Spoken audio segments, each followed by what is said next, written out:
Still waiting on 5 people to vote.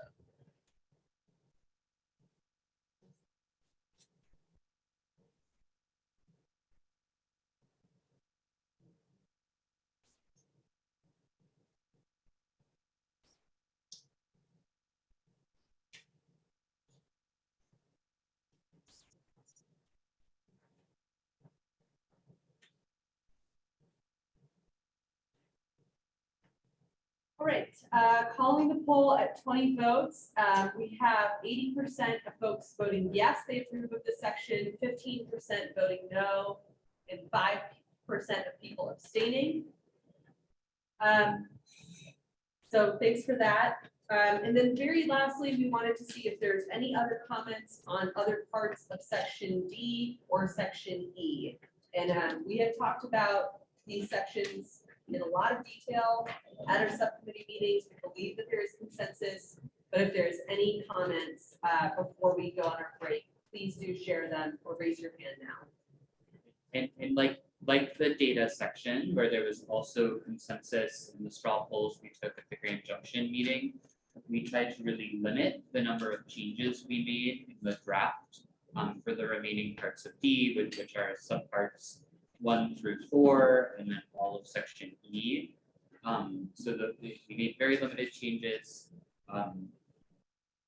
given that based on public comment, but there were still some very good, focused, targeted public comments that we did make some kind of targeted changes. So if you want to see what changed, this is a great time to use the red line that compares draft 1 and draft 3, so you can make sure you're in agreement with it. I would flag the only thing that is a fairly major change was based on a discussion in the best practices for community engagement subcommittee meeting in September. We added this new section 7 on accessibility in subpart E. So that had been identified as a gap by the subcommittee that the best practices listed did not address accessibility for people of all abilities. So we have added kind of a 4-point list in that section based on that assessment. But other than that, it was targeted wording changes, not significant.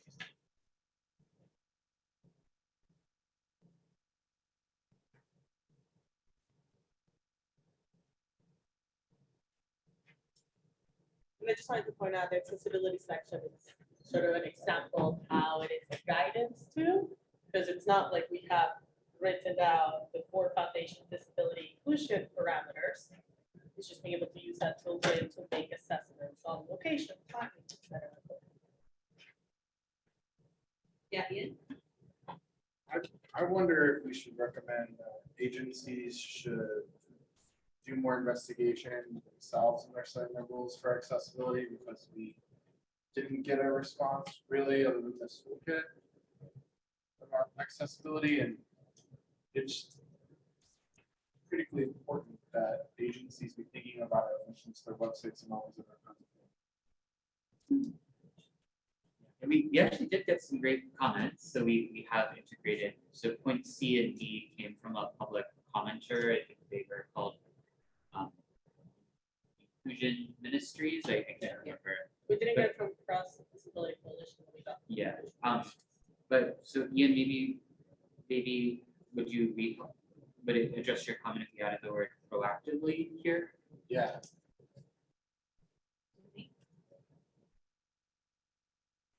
Any other thoughts or changes on sections D 1 through 4 or section E? I don't know. I'm not suggesting a change, but maybe more context. There is a state. I don't know if you mentioned it. Agencies are currently already making sure that their stuff is accessible and moving forward in a digital plan. So just keep that. This is already happening. Yeah, it's ADA. Not ADA. What assessment?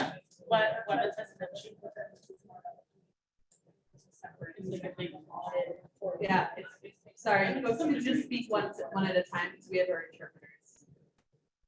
This group was mentioning that there's being a large audit done on the websites around accessibility on all the agencies, most agencies, all agencies.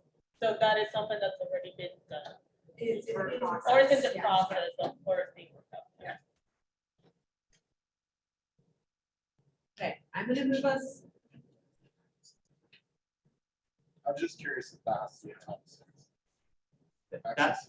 That has to do with a new state law that I believe was passed in 2021. Title VI of the Federal Civil Rights Act actually refers to a different set of civil rights requirements that apply to all state agencies who receive federal funding. However, there are other parts of federal anti-discrimination law that do create affirmative obligations for all agencies to make their processes accessible for individuals with disabilities Right. that are actually enforced often by the same agencies that parts of the federal government that also enforce Title VI. So it's a long way of saying it's closely related, but slightly separate.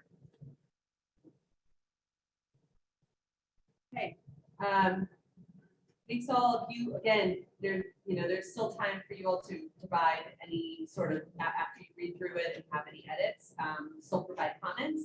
I'm gonna move us to a 10-minute break. We will be returning at 3:30 PM.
It's a little emptier than usual. Some folks had to start their drive back home, but they are attending online. So we're at 18 task force members who are still in attendance. So we're in pretty good shape.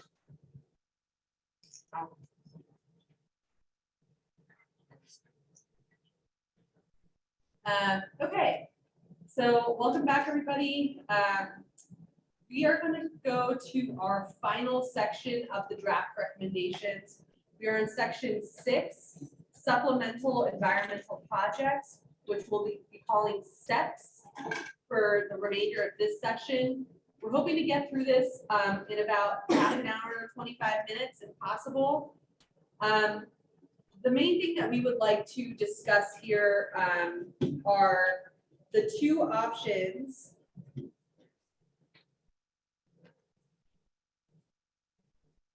The two options that are proposed in section D on page 43.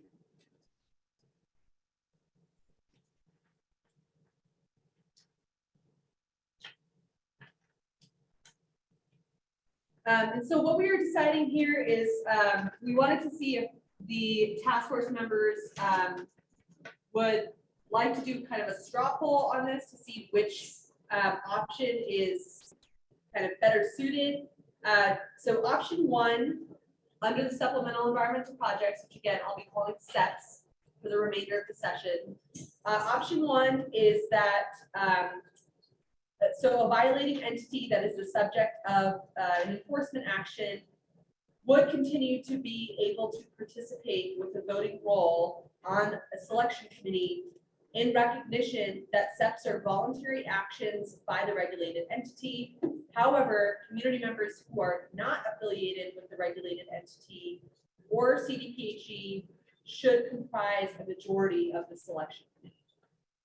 Option 2 is that the community where the enforcement action is taking place should determine whether the entity that is the subject of the enforcement can participate on the selection committee and whether they will have a voting or non-voting role. So during the August meeting, option 1 received 1 vote, and that was that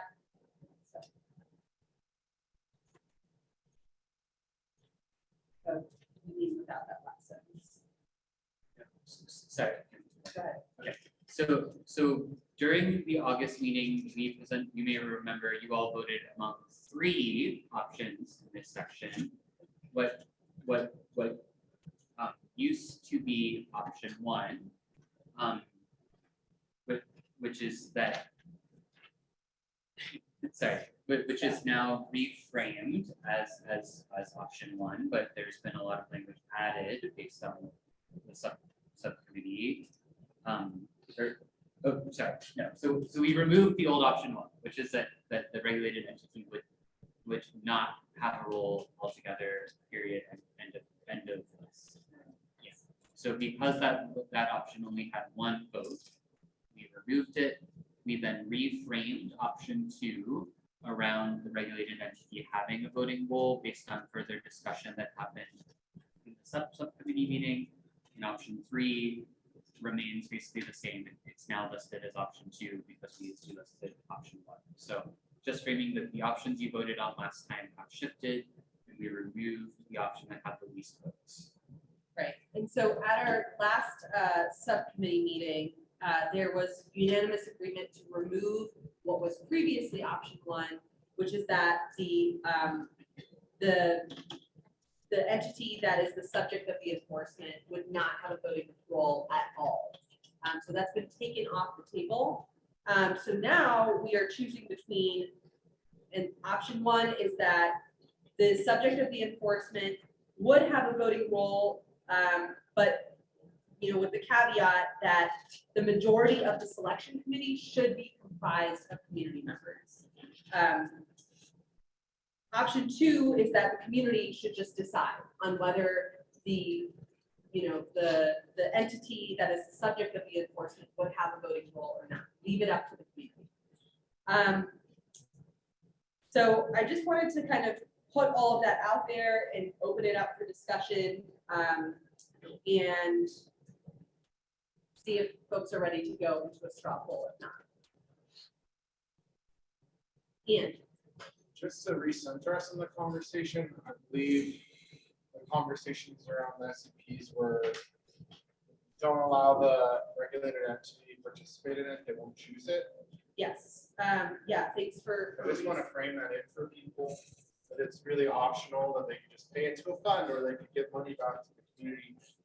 I think, there have been concerns like them putting their own name on something after they were mandated to do it, et cetera. But and then I have a question about option 2, which is like, when you say the community should decide, is that the community members that are appointed to the SCP?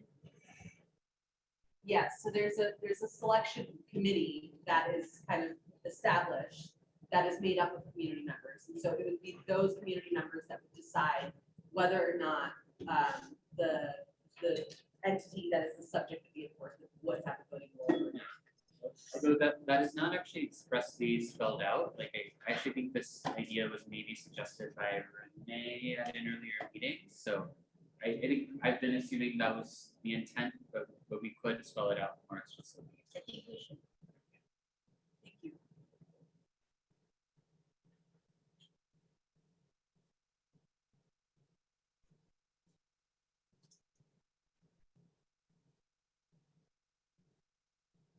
And so in that case. Okay, I guess I don't understand the decision-making process for an SCP, so like, wouldn't they already have to decide whether they were gonna do it or not before a selection committee was made? So like, could they pull out at that point if all of a sudden they were made a non-voter? I think that would be right. I'm looking at Emily, and we do have Elizabeth Scherer, our step coordinator online. I think she's joined under Elizabeth Frazier, where she is in the Zoom. I know she's also currently in the process of bike commuting home. Good luck for bike commuting. So she may not be able to come off mute right now. But Emily, do you know the answer to that question? Robin is not there. I think I can come off. This is Elizabeth Scheer. I think that's true because steps are voluntary. They probably can pull out at any time. Now, granted, if they get all the way into a community step process and then pull out, that's going to look really bad. So I don't think we'd actually see that. But I think technically, yes, because they're not regulated to do a step. Is part of a settlement, and so I think typically how it works, I've never actually had one, is the project is selected as part of the settlement process, and then the entity agrees, okay, we will do this project to as part of our settlement. So I think it's all part of the settlement. So I think you're correct that they know what the project is that they're signing up for, or that their money is going to go towards as they're deciding whether or not they want to settle. Well, yeah, and Emily, I think that makes sense for like a non-community selection process step. Elizabeth, do you know how it would work in a community selection process step? I don't know exactly how it worked in Suncor, for example, if the settlement decree sort of spelled out that there would be a community-based process to select the step recipients or the exact details. But Elizabeth, do you know that off the top of your head? I don't, I'm sorry, because I'm still new to the position, I'm actually not sure what all of the enforcement documents say. I know that water quality enforcement documents will put the specific SEP into the compliance order on consent. It will say, you will do this SEP, and here is the SEP agreement. So in that case, yeah, they're going to be obligated to do it. I'm not sure what the language is in hazardous waste and air permits. Might also be like a menu of steps that the community might choose from. I think that might be how they did it in somewhere. Was that there were projects that the company was okay, that the entity said we'd be fine if this was included in our SEP, and then the community got to pick from one of them. They distributed multiple dollars from the stuff like that. The community that got to choose. It was more like a grant application actually, where community members could submit functionally a grant application that would, of their own ideas. There wasn't predetermined. I appreciate the legal analysis. I guess the way I feel about it is like ideologically, I wish we would have had the option one before, where they don't get to be a part of the decision of like the harm that they've done for the community. I guess my concern with two is the government invests a lot of resources and time into setting up the selection process.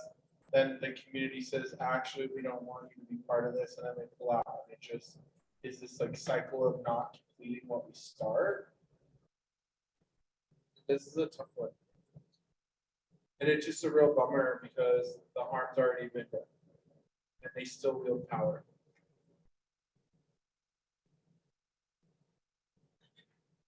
Yeah, and you're right, it's tough. That's why this is the last outstanding question to answer in this section, really, that you all haven't really been able to come to agreement on, and it is a really challenging question.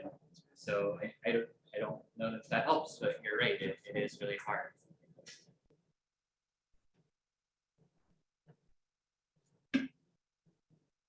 I guess that's why, I understand your concern, but that's why I suggested this. Blatantly put it in there, make sure that the community outnumbers the company, which from my understanding already happens, but solidify it, make sure that that's explicit, and then, I don't know, I mean, said having companies want to willfully practice this. I mean, the hope is that this becomes something that companies will continue to do. Because Because they don't have to do that. That's the real problem. They shouldn't have to do these projects because they're not violating laws. I'm sorry. no, I mean, you can say that, but that's like saying nobody's ever going to get a speeding ticket again, or nobody, I mean, there are going to be missteps. When you have in any industry, no matter what it is, when you have hundreds of cars on the road, there are going to be accidents. We have, it's just, it's fact of life. And to make sure that that money's going back to communities that need it. Louder, Jason, sorry. To make sure that that money's going back to help repair these communities. Keep in mind that this could be money in a relative area that is going back to a TI community that's not directly impacted by whatever violation was. It may not be a violation in that community, but it may benefit that community. So this is again part of that regret, that recoupment cleanup. Let's make things better for the future. So we want them to willfully say, hey, rather than pay that fine, I know there's a TI community over here that could use some help. We want to spend that money, that fine money over here in this TI community. Steps. I have two thoughts. One is I'm going back to the original conversation that was made during the public comment period. And I don't remember her name. She was talking about the trauma of talking to the industry or filling out the proposal to the industry. And it was about, being victimized twice. And I think, the idea that avoiding that kind of confrontation, number one, I think is one of the reasons we're having this conversation. That's the way I'm looking at it.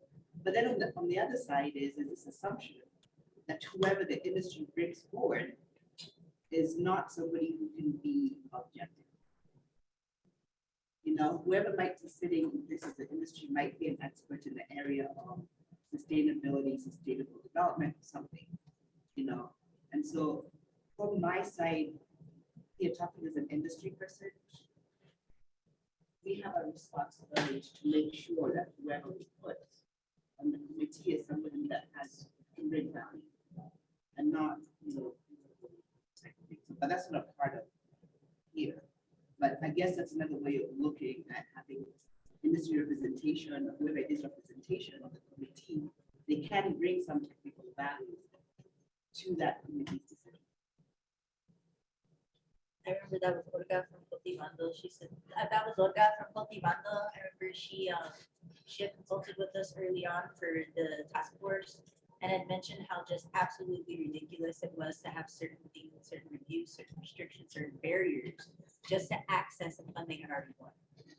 And then being able to implement it too. So being really mindful about how can we make industry enforceably accountable. I don't know how, recommend them to be enforceably accountable because they, by their own paradigm, don't have to work with the community, don't have to be in this space.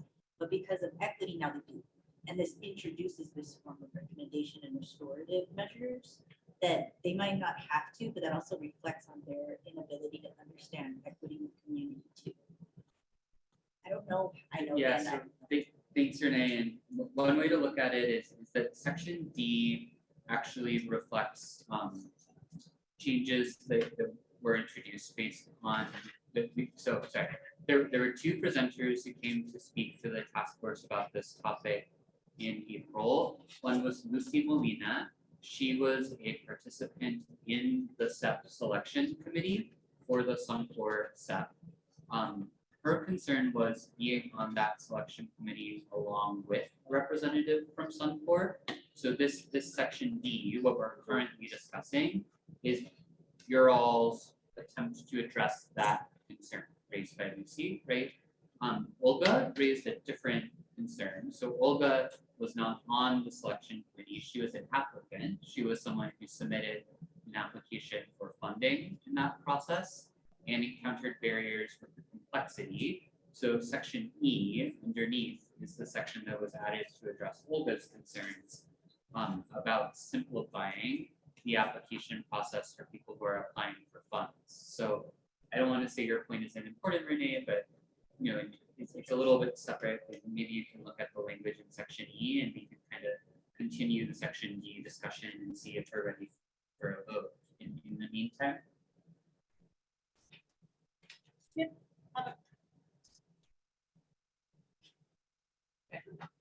I just had a question of the size of the committees for the SEP. I just had a question about the size of the committees for the SEP, how traditionally they have been. And what has been the size? If I recall correctly, they said that it got larger the bigger the project, so Suncor was larger than some other set projects before, but it was always so far. Elizabeth, did you hear the she's question? I on. know it's a little hard to hear. Elizabeth, if you're on and able to unmute, the question was about whether. Yeah, I'm sorry, I heard it. Yeah, I think the selection committees used to be like 5 people, but Suncor was what, 11 or 12? But it's normally like 3 to 5, I believe. 3 to 5. 3 to 5, sorry.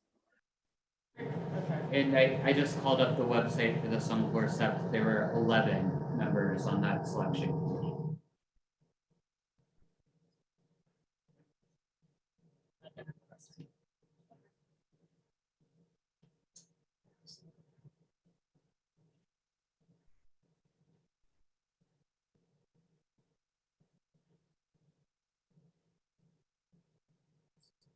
Are we ready to do a straw poll just to kind of gauge how folks are feeling on this topic?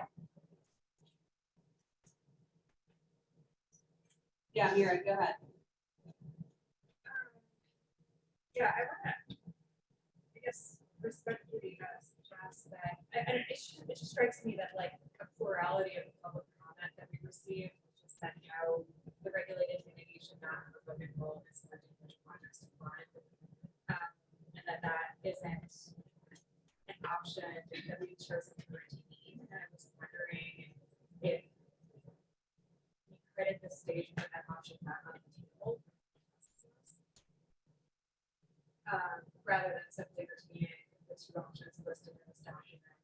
I don't know, for me, there's just something so morally problematic about like giving the regulated entity that has caused harm. A voice in like what repair needs or what account needs for the harm that they've caused. So I just like welcome the opportunity to be able to move the first option or the first option offered to the public that 46% of the public. We need people to like scream because our interpreters cannot hear you all, so. I'm sorry. No, you're fine. Let's move on, JD. I just was gonna say, I would second that. I was actually thinking exactly the same thing. Yeah. Regulated entities should have. Hey, Jamie, I can't hear you Yeah, and I can't I'm on the hear other you. side of the room. So can you and Vera actually maybe, once we're done speaking, move to the 2 seats that were vacated closer to the owl, but these also project, right? Like you do need to shout, I know it's the end of the day. I'm just agreeing with Mira. We can definitely add that back in, like we took it out because at the subcommittee meeting we had about SEPs, we saw that there's only one vote in favor of that option when we did the straw poll in Grand Junction, but there's no reason we can't add it back in now. I'd like to support Mary's. And I'll just remind you all, Ian made this point earlier, I think the reason that didn't get many votes in Grand Junction is it does come with the risk that regulated entities will then do fewer SEPs and not choose to voluntarily engage. So it is ultimately up to you to weigh which of the risks you think are the most worth taking, right? Like that's your role as a decision-making body. So just keep in mind, that is one risk there, but there is also a risk of community members participating in the selection committee, being in an uncomfortable space, engaging with a regulated entity. And I think the reason Renee had proposed what is now option 2, the sort of middle ground of the community consulting, is that sometimes the regulated entity is an entity that is well liked in the community, right? We regulate local governments, especially in our water side. So sometimes the local drinking water provider, the local government, and the local government is a drinking water provider, is an entity that the community feels comfortable with, right? So there's a lot of permutations that go in. So I'm just trying to remind us of where the discussion came from, and how we got there in conjunction, but it is ultimately a really, really tough decision, as Ian said. I pulled up the SEP policy that's currently in place. And it says that typically the settlement agreement will accurately and completely describe the SEP, including specific actions to be performed. However, in some cases, the projects can be identified at a later date, as long as the department has final approval of the project. So I think the typical arrangement is that the project is selected as part of that settlement agreement. However, you can have projects that are selected further on. So I think you can kind of pursue both ways. It sounds like if the task force is recommending this, you're kind of recommending that the agreement gets signed potentially, and then the projects get selected further down the road. Thank you. It looks like someone named iPhone that I think is Trisha has their hand up. If iPhone is indeed Trisha, would you like to come off mute now? That is me. Sorry, I didn't realize my name didn't show up. But thanks for giving me a second. I just wanted to ask if this is one of those questions that it sounds like we're still really wrestling with because there's really pro cons on all of these options. I don't know if there's a world in which, I also think it's one of those where we'd be making recommendations to CDPHE, right, the agency that I work at. I don't know if there's more information that people feel like would be helpful. Like, I guess I'm just opening it up to wondering, like, would the task force be more comfortable exploring something that's like some kind of middle ground as opposed to trying to force a binary, a false binary straw poll that's like you should our discussion that's gonna make it more clear. Maybe we just need to keep grappling with it, but I wanted to put that out there for to see if there's anything there that would resonate with the group.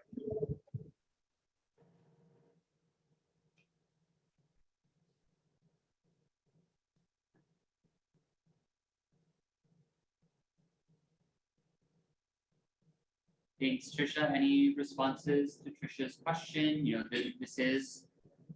there are multiple audiences for your recommendations. Trisha makes a good point. This is a unique one where we, and I say we as a CDPHE employee, we are the audience for this, right? This is a recommendation that goes to us at CDPHE, and it's within our discretion to change as an agency. So it's a little bit of a unique audience, and really want to make sure we're providing you all with the information or alternatives you need to like tell us effectively what we should be doing.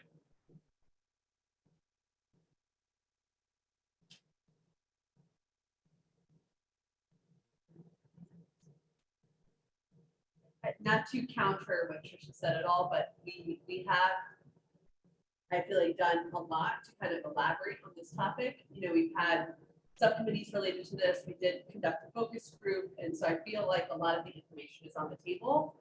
I think the issue is going back to kind of what Ian had presented at the very beginning of this conversation, is that this is, you know, it is a tough decision to be made, and not really, I feel like none of the options are necessarily ideal in a lot of different scenarios.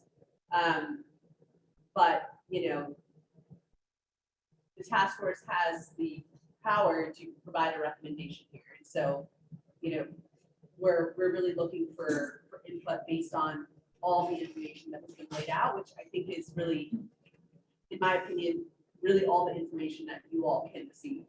So, Yudi. I'm also torn because I can see it from. Maybe if I can stand, you can hear me better. So I'm also torn because I can hear it from the community's perspective, you know, from what we heard from the public. But at the same time, you know, there could be some value to having some representation from the regulated entity on the committee based on, you know, the case or whatever the issue is. And as we're talking through this, I know everybody's mind is focused on Suncor and just the feelings that came from that. But considering there are other types of committees that deal with different kinds of projects or programs, would it be helpful if we just kind of put it there and just limit the representation to one? Like the regulated entity can have one representative on whatever committee that they have.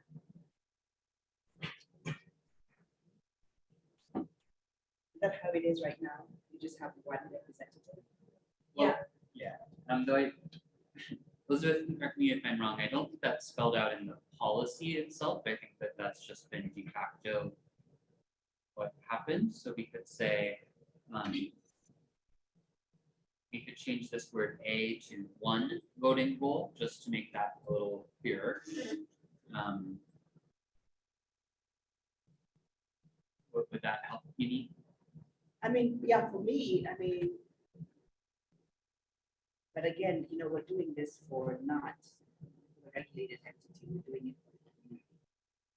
But at the same time, you know, there are some business interests. And like I said, in some cases, they may bring value to the conversation. If you take out the industry that you don't want to talk about, but look at other industries. So by making a decision to limit the role, then that I feel has some other consequences. That decision. Yeah, the other besides the one example that we're all focused in on.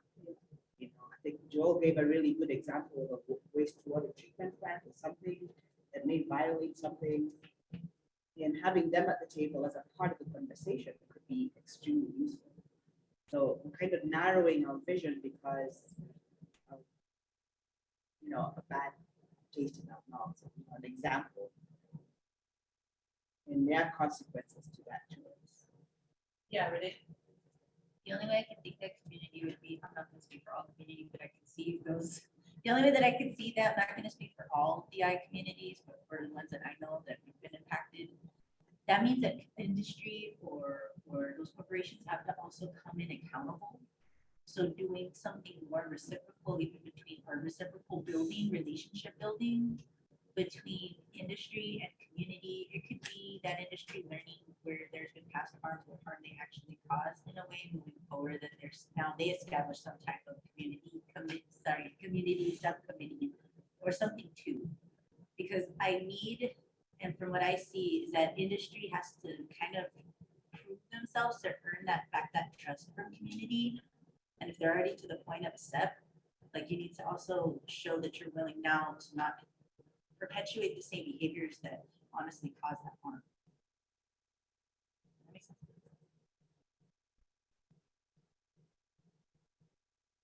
Well, that's adjusting the heaters, so great points from Uni and Renee. And anyone else want to weigh in before we move to a straw poll here, or does someone want to propose an alternative to the straw poll? I do think, I do struggle a little bit to see a way that this is a way of combining all these options like we have in some cases, but I might be missing one. So but before we go there. I would like to, the thing that swayed me was actually Elizabeth saying that, yes, this would affect participation steps, because again, I think about this as not as one instance of some, or like, I get that instance happened. And I'm very sorry that happened that way. But money going into this abuse. You know what I'm saying? And eventually it will. Eventually, then everything goes into the steps, and eventually, but right now, in order for things to happen immediately, there needs to be people who are willing to do it. And I just don't see how companies can say, yeah, pick whatever you want, go ahead and do whatever you want, do it.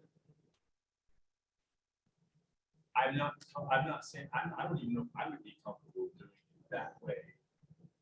Unless I did something to violate that community. I mean, it's something you want people to say, hey, I have an opportunity here to take money. That's where this message, and again, I think the implementation of this stuff with the leaders change. I'm a believer on the natural gas company. I'm not. Chipapo. It's not that way. Not everybody's like that. We just have to, you know, my hope is that there are more benefits than the negative actions. And I think having, maybe we add that somebody from the coordinating committee needs to be on that. That way they can help monitor, manage, communicate, be an outlet for them. Tyson, I'm so sorry. We've gotten like 7 comments in the Zoom that people can't hear you. Can you make sure you're projecting? And then, Jamie, I'm just gonna do this now. Jamie, could you move here, and then Mira, could you move right over here? Do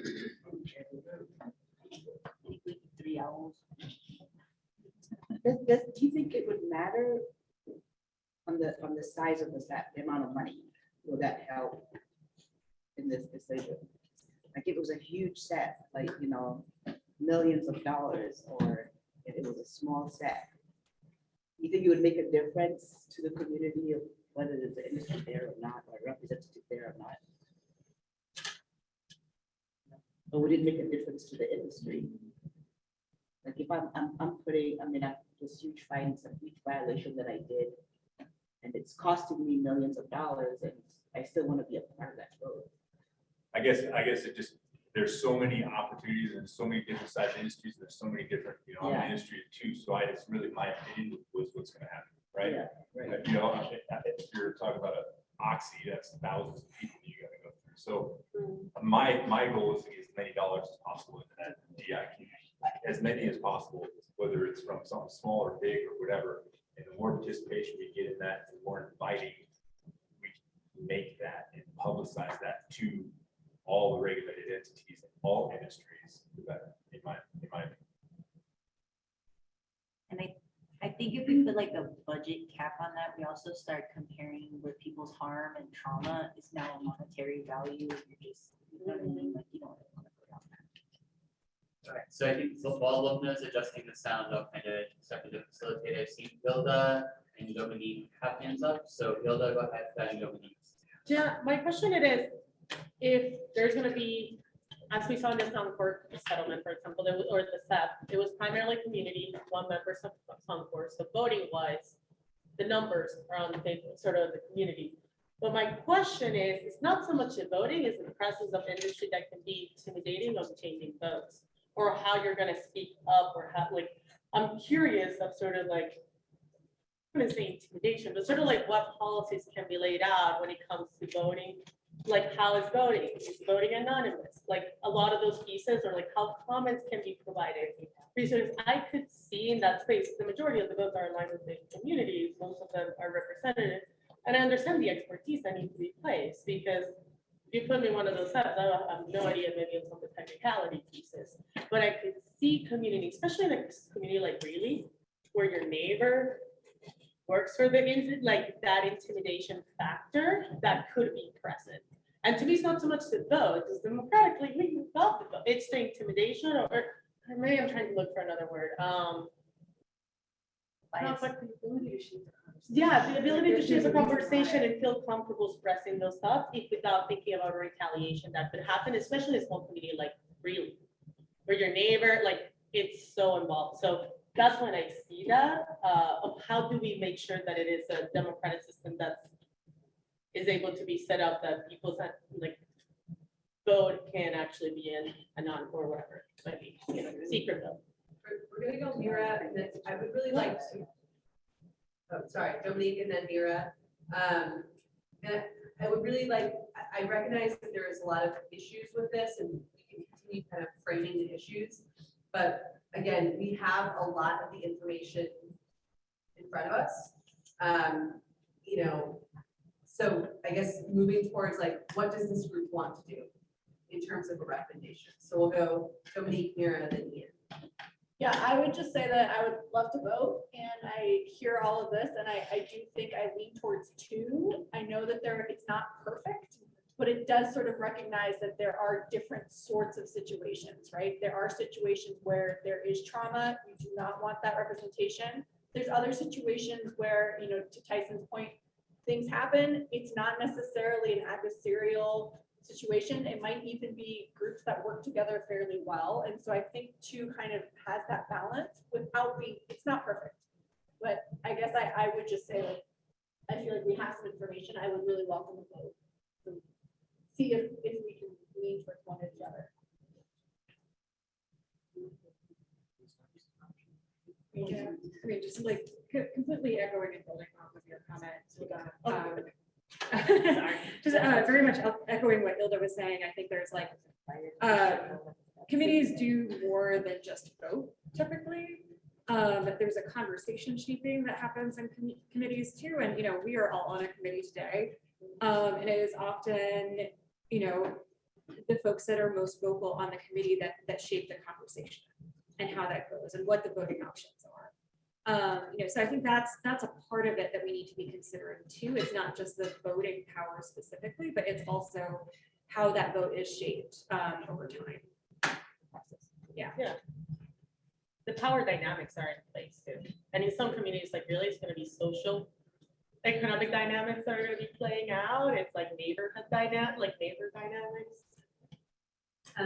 Before Ian goes, I just want to note that we have put option 1 back on the table. So we're gonna, I know folks might get confused with the option numbers and what they're associated with, but to be consistent with how the options previously appeared, option 1 is now that no, the regulated entity should not have a voting role.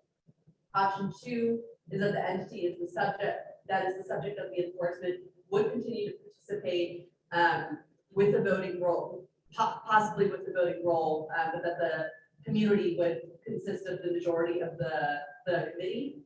And then option 3 is that it would just be up to the community entirely. So just wanted to be clear about what those options are, because we've been renumbering a little bit. Ian.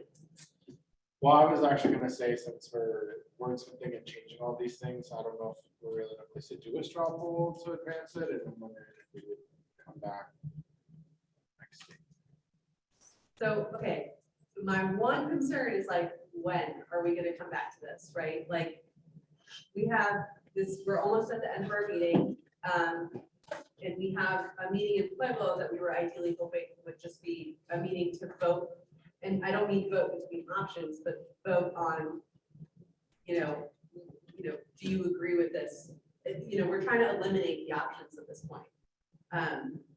So, and that's, I think that's the only concern is that like, I recognize that the timing is awful and we all need more time to talk about a number of these things, but just. Well, is I the think task- we reserved the night We for can- time to talk about some of these issues if we needed to. And we're gonna get it, we'll get to that in a moment, that's next thing on the agenda. I do really want you all to put it in perspective. We have community-based step processes, like maybe once every 2 years. This is an extremely rare phenomenon. We've been talking about this for 45 minutes, and we've talked about this a lot, right? And so, in terms of the frequency with which this issue would actually come up versus like the amount of time we've dedicated to it, it has already had you all dedicate significantly more of your time than some really big picture impactful issues like what's in Nisha. And I don't want to minimize the importance because for the community members who do participate in these steps, like it is really important. They're dedicating hours of their lives, just as you all are here as volunteers. But I think before you all decide not to decide again on this and we continue to add it to Los Con Pueblo, I think you need to have that clear-eyed perspective of the amount of discussion we've had, whether anyone's mind is really changing based on the ongoing discussion, and whether you want to spend your time in Pueblo on some of the things that are more impactful, right? Just because ultimately, like, it is a pretty rare thing to come up to have a community-based step, and we can hopefully have more in the future, but I do want to make sure that that you all have enough time in Pueblo to talk about some of the really big things that are still up for deliberation. I would still like to vote. I just wonder if there's more consensus than we think. And so I totally hear that, but I guess I'm curious because we haven't heard from, 16 or 14 or something of the task force members. So I would get. And Kimberly has also expressed that she would like to go ahead with the straw poll as well. For the sake of time, let's go ahead and do that now. And let's see where we land. Okay, so I launched the straw poll. This is on the role of the regulated entity in the community step selection process. So option 1 is that the regulated entity would not have a voting role. Option 2 is that they would, but the selection committee would mostly be comprised of community members. And please note that in option 2, which in your recommendations, there's a second sentence that says, however, community members who are not affiliated with the regulated entity or CDBG should comprise a majority of the selection committee. I was not able to put that into option 2 in the poll because the length was too long, but just know that that sentence is there. And then option 3 is that the community would decide. So we are still waiting on 10 task force members to vote.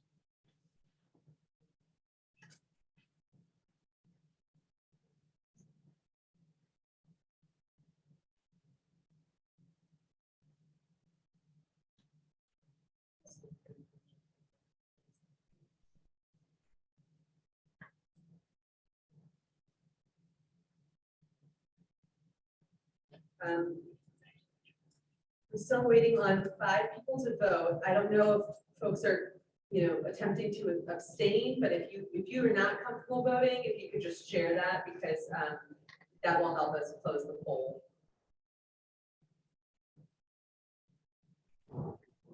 This is Jordan. I'm in the car and can't access the poll.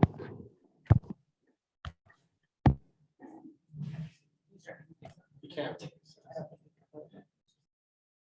Okay, we're gonna go ahead. This is just Michael Ogletree, and I was able to vote. Okay, thanks, Michael. All right, for the sake of time, we're gonna close. There are 15 task force members that voted. Now, 47% of the task force members voted for option 1, that the regulated entity should not have a voting role on the selection committee. Option 2 received 20% of the votes, and option 3 received 27% of the votes. Sorry, 27 and 27. Options 2 and option 3 both had 27% of the votes. Okay, I think we should move on from this conversation. We will have to revisit it in public, which is okay. It's actually completely different options than our results than our Strathmore and Grand Junction, which is fine. So we will just kind of really think about as facilitators how to have an efficient discussion, and if someone wants to come up with a brilliant solution that combines all 3 options before then, or is the best of all worlds, please weigh in. But thanks for going through it. All right. Another deep breath. We are done looking at the recommendations, right? Well, we actually haven't covered the rest of the section. So we did not anticipate necessarily needing a specific conversation about the rest. We didn't necessarily do straw polls for consensus in Grand Junction, but it seems like there's been a lot of consensus. There hasn't been a lot of edits. So, there's a lot of agreement in the subcommittee. It was mostly kind of refining and wordsmithing.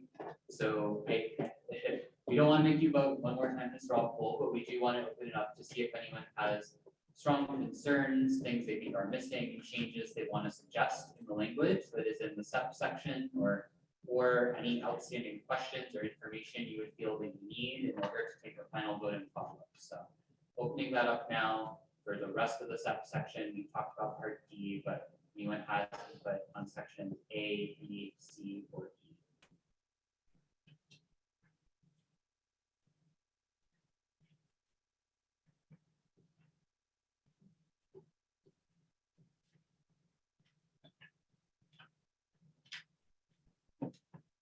And I see a lot of folks in the room looking for the document. You don't have to speak up today. As with everything else, you can send us a red line. If you have a specific edit you want to flag on by Friday at noon, and it occurs to you on your drive home or when you're brushing your teeth Wednesday morning or something. So. That's a question.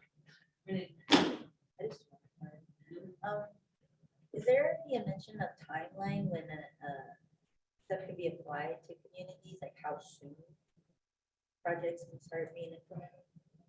Is there any kind of mention about a timeline, something being timely to meet to reach community goals?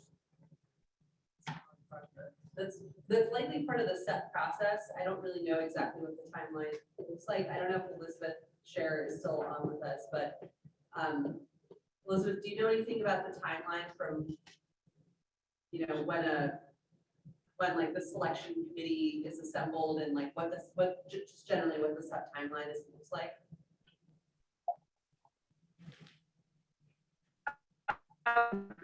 Previously, before Suncor, it was usually 16 months, I believe.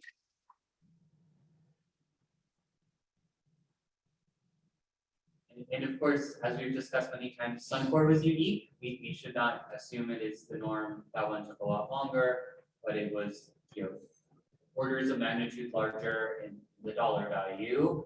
Like $2.6 million, I think, compared to a typical SEP. And of course, it went through a very robust selection process. So its timeline, I think, goes with means it's a little bit.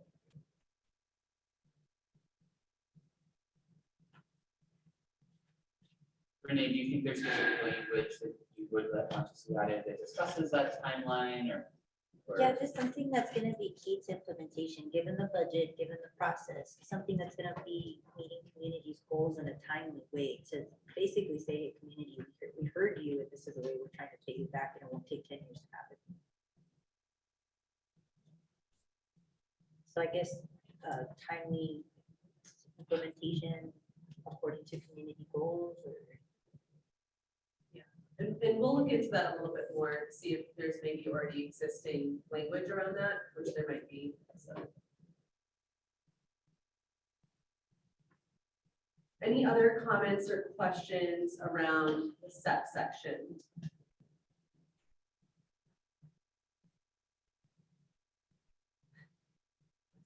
Okay. Oh, okay, Beatrice. Yeah, I have a question. Is there any language that specifies who community is? If we know it's a disproportionately impacted communities, I'm assuming that those representatives are not going to be cherry picked, but they're actually going to represent the diversity of the community, the make of the community. Is there any place where we can guarantee that those people that will be on committees actually do represent the, you know, our definition or the final definition of disproportionately impacted community? Elizabeth, starting to put you on the spot again. Do you know if there's language like that in just like general SEP policy? I don't think so. I don't see any of the policy either. Would we recommend that? Seeing head nods. Yeah, we can add language like that, so in section C, procedural requirements for the community sub-selection process, that's where that would come into play. That would be a procedural aspect. We could say CDP in choosing community members to serve on the selection committee, CDPHE should strive to identify individuals who are representative of the impacted community, and with that, I don't want to say that's perfect language, I made that up, but please weigh in on that. or directly affected community. I guess infected applies that, or applies that.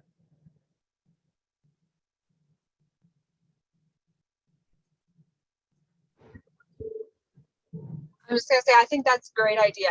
It's a great suggestion.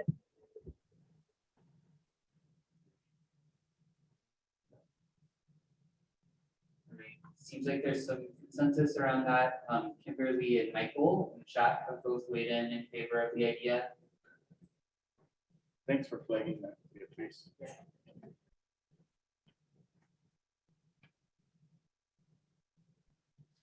Any other thoughts or suggestions?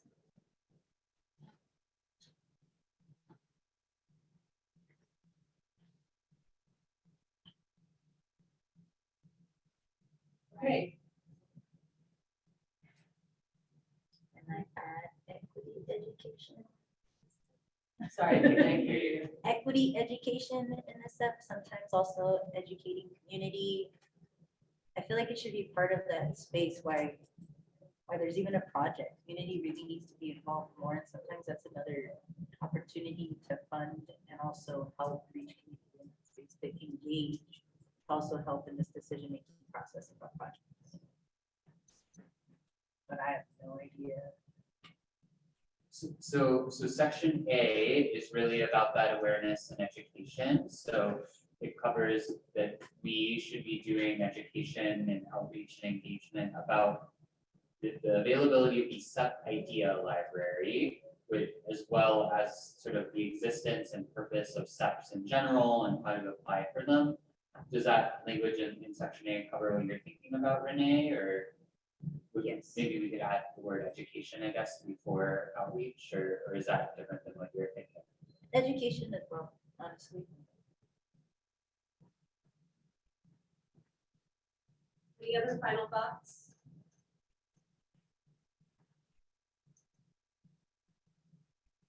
Okay, I'm going to go ahead and close this out from the recommendations. All right, so we are no longer talking about the recommendations for the next hour, the remainder of the meeting. So our last two agenda items are focusing on discussing the minority report and just voting in general. And then also discussing our meeting time, date, location, and Pueblo. So I'd like folks to take a minute to turn to our bylaws. For folks that are here in person, our bylaws are in the last page of your board book. And for our members in attendance online, you can find the bylaws in the board packet, which I can send out again. And this is item number 6, or sorry. Item number 6 in the board packet.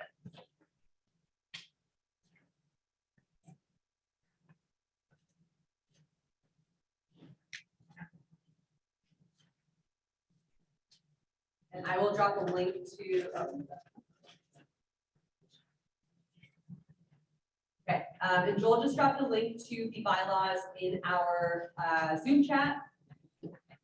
So the section that we want to focus on, I'm going to take us to page 11. Under decision making,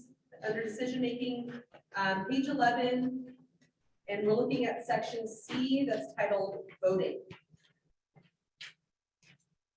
And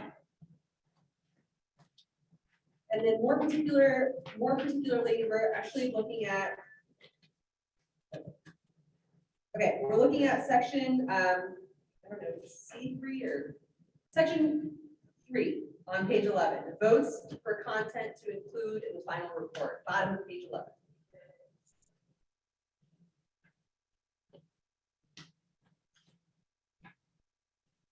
All right, so as many of you know, we are trying to come to the final decision around what is going to be included in the task force report of recommendations. It will no longer be called the task force draft recommendations. It will be the final report of recommendations that is submitted to the legislature, to the governor, and to CDPHE on November 14th. That is the deadline. We are hoping that we have voting take place on November 10th, and that is the final day. We as staff need time to continue to edit the report. So, you know, the idea is that there's going to be no more discussion after November 10th, because we do need that time to finalize the report, polish it up, tie it up in a bow, and deliver it off. So that said, it's really important for us to be on the same page in terms of what is going to constitute voting. So I'm just going to read some of the language here at the bottom of page 11. So a 2/3 vote of task force members is required for a vote about content to include in the final report to pass, regardless of whether the recommendation is for executive or legislative action. All votes on content to include in the final report will be conducted electronically. And so in this case, we are thinking that it'll be done through, again, this like polling mechanism. That's what we're thinking of when we think of electronically. In this last sentence here, a task force member may vote electronically within 48 hours after a vote is called. I will note that this is something that we put into the bylaws the very first couple of meetings that we all had together. We also did not have a good sense of what the finish line would look like. That finish line is very clear to us now when we're meeting and the dynamic that this task force operates under. I don't want to, I'm trying to remain objective here, but if folks, task force members want to amend any of the language in the bylaws, if you feel that this last sentence of voting within 48 hours no longer makes sense and that we should vote on the 10th in person and that's it, you know, you all are welcome to do that. Ian, I'll get to you in just a second. I do want to just continue on to part 4, and this is on the top of page 12. Continuing on the content of final report. If a task force member or members disagree with the outcome of a vote by the task force about a matter related to the final report, the member may provide a minority report to be included in the final report. A minority report must have the support of at least 20% of task force members to be included in the final report. I also want to note what that means. By our November meeting, we will have 21 task force members. 20% of 21 is 4.2, which means that we would need 5 task force members to have a minority report. 5 task force members voting on something that might not go into the final report in order for it to be included in a substantive minority report.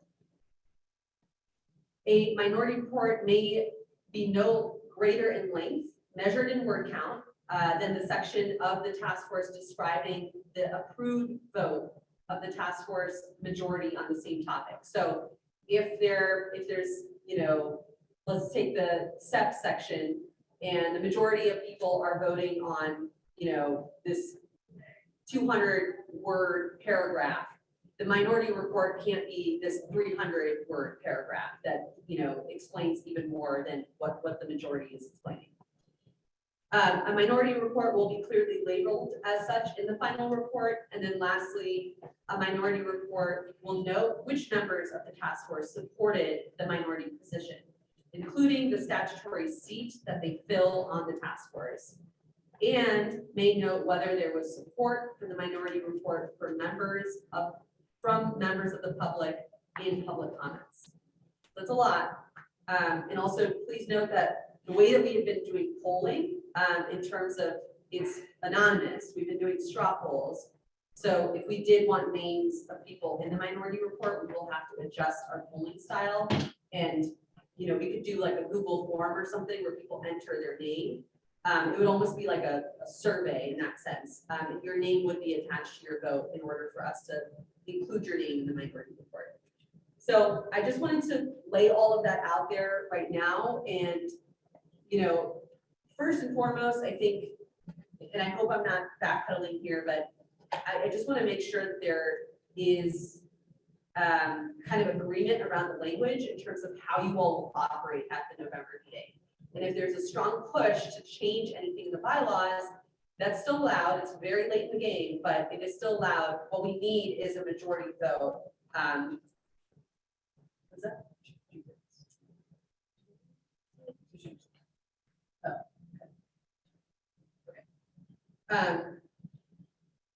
Okay, thank you. Yes, so if you look on page 11, section 2B, or section 2, we do need 2C, sorry. We do need a 2/3 vote to amend bylaws. There are about, when I counted last, there are 20 members, 20 task force members present today. So we could potentially do that.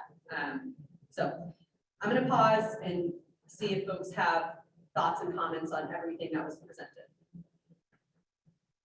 Ian. Yeah, so I don't think this requires a bylaw change, and I'm wondering how, if something fails to get 2/3, will we have the opportunity to break and discuss to see if we can come to some sort of resolution that can help us get to a 2/3 for something?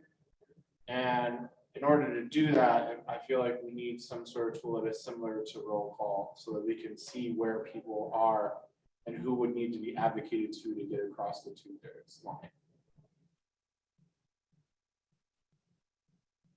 Yeah, well, I mean, we'll facilitate the meeting not totally different than this, right? So except, you know, if something doesn't get above 2/3, then we will need to figure out, like, is it you as a group will need to discuss, are we close enough that we can like work through some outstanding issues, like what we've been doing to get to consensus?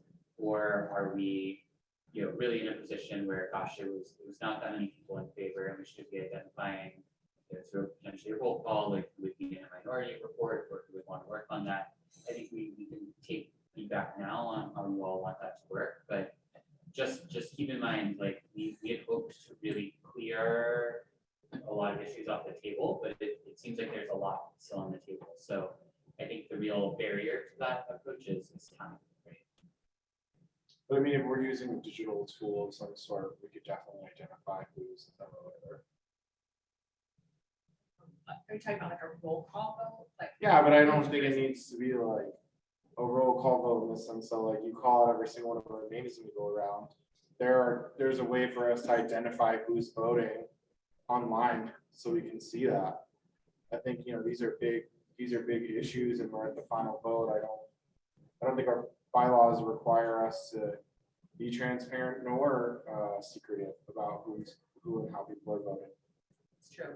I mean, in terms of curiosity, I totally hear what you're saying, but I mean, how different is that compared to what we've done today? I mean, today we didn't do that process. I think the difference is that there were opportunities when people were, why were you a no, and no one chose to say.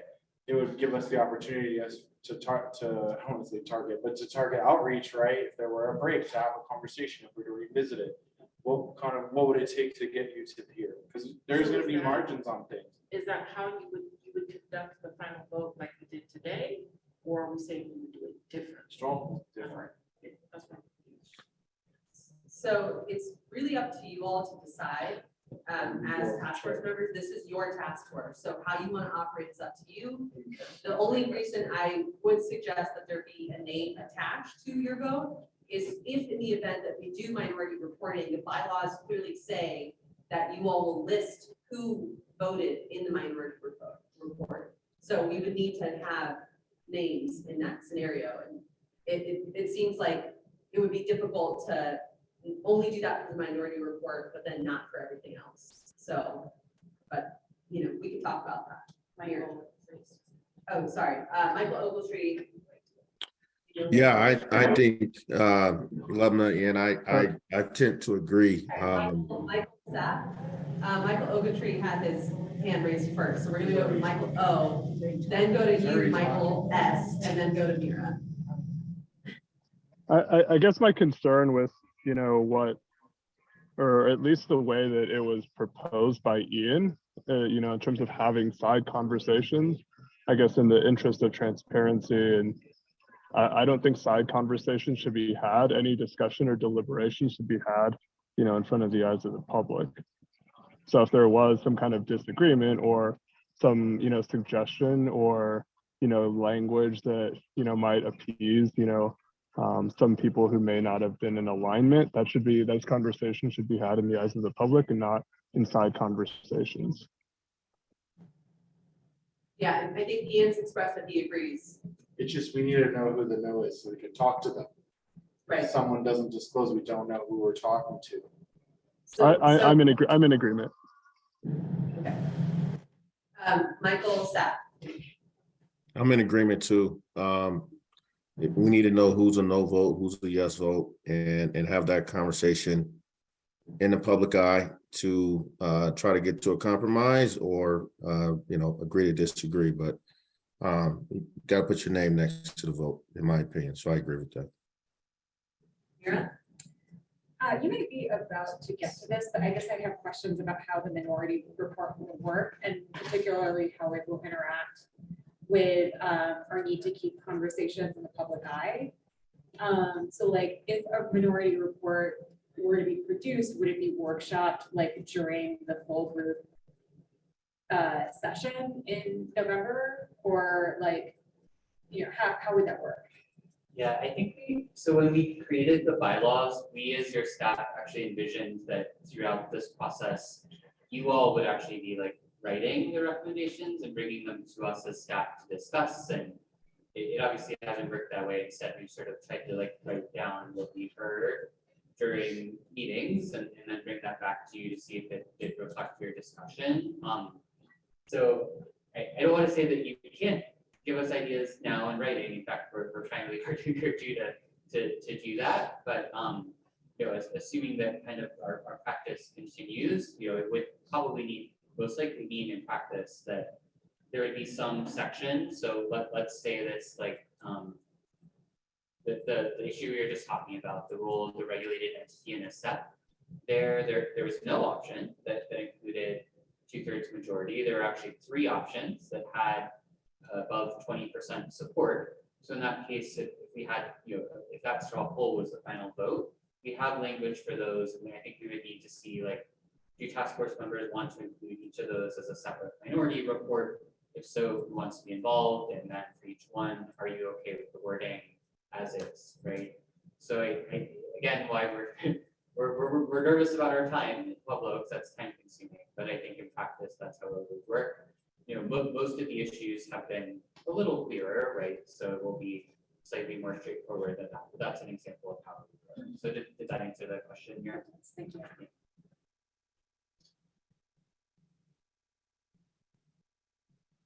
So I wonder if we want to do the straw poll on, sorry, I know that you told me that you didn't want to do straw polls, but I just want to make sure that everybody is in alignment with their name being associated with voting. Because that's not really explicit in the bylaws right now. Are folks comfortable with doing a quick straw poll on that? Or is there, is there any more discussion that folks would like to have with like?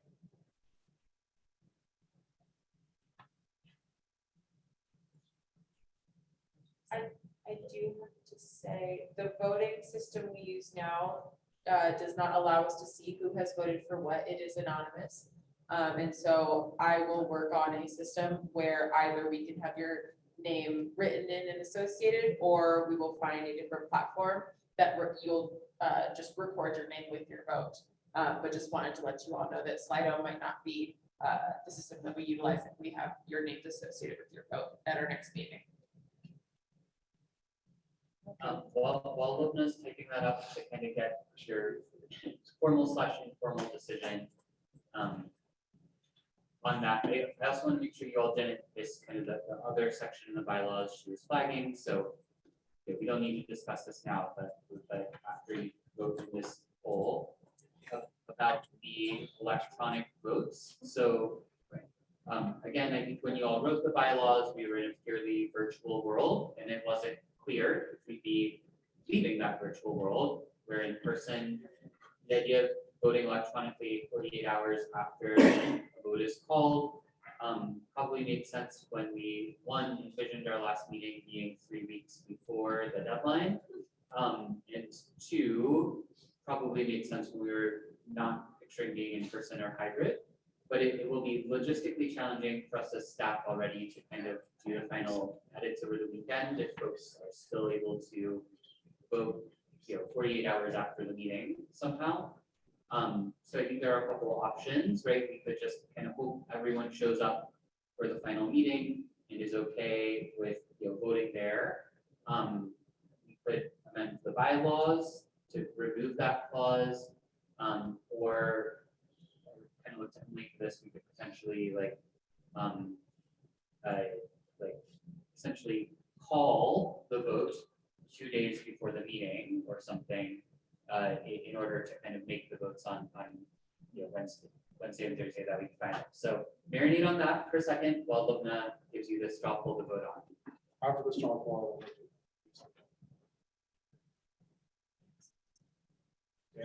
All right, so the poll that was just launched states voting during the final meeting. Option 1 is your name is associated with your vote.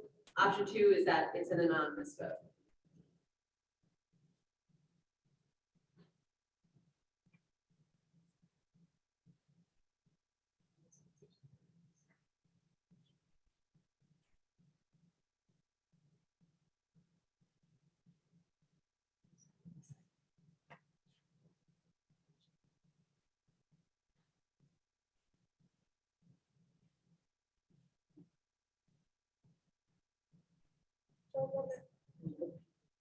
Quick question, for the final or next draft of it, how early will the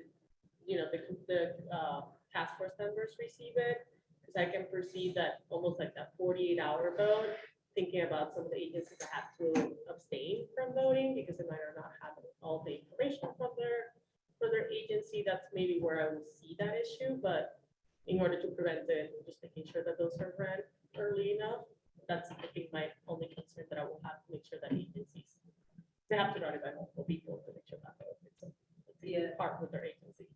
So I hope this answers your question, but the idea is that like agency representatives, for example, really everybody, would come to the meeting knowing how they are going to vote.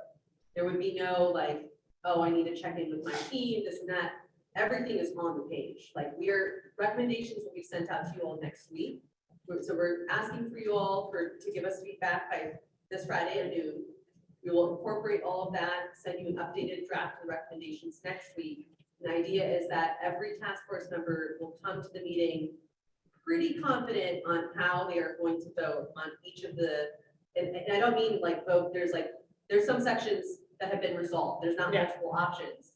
It's kind of like what we were talking about today, where we're like, do you approve of section C, yes or no? That type of vote. And so you would be confident as a task force member coming into the meeting that no language changes, this is how I'm gonna vote. So. Yeah, and I'm just gonna say, like, the biggest barrier to us getting the recs to you early in the week is if folks don't follow that Friday deadline, or if you wait until like 8 PM on Friday, so just, yeah, I mean, it will not be the first time we've been working on a quick turnaround over a weekend, but like, we will actually be like working Friday night. And so like the earlier you get it to us, like truly like the better, because like, I will just say all the public comments except for 2 came in after 3 PM on Friday, the deadline, and we weren't able to get a jump on Friday. So like that is, so just keep that in mind, that we keep pushing this homework, but it will help you get a full document. I just want to call, sorry. No, you could, we should be at 18 if possible. Okay, we're not at 18, we are 15 people, so I don't know if some people have chosen not to vote, but if you've not voted already, please do. Ian, I'll let you go ahead while we're waiting. Yeah, I mean, I think my biggest concern that I see ahead of us on the 9th and the 10th, especially if we're only on the 10th, is that we're gonna get in a situation where we won't have a 2/3 majority to move many of these policies, and we're gonna end up with a rather lengthy minority report.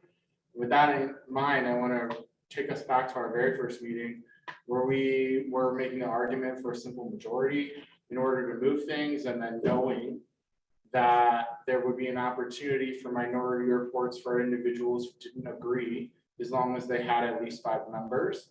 I want to remind individuals that the commissions themselves that make rules, the voting that we're going to be doing in 2 weeks on the 8th is decided by simple majorities from the community. And so I want to move to amend the bylaws to lower the thresholds to a simple majority in order to move these policies on the 10th.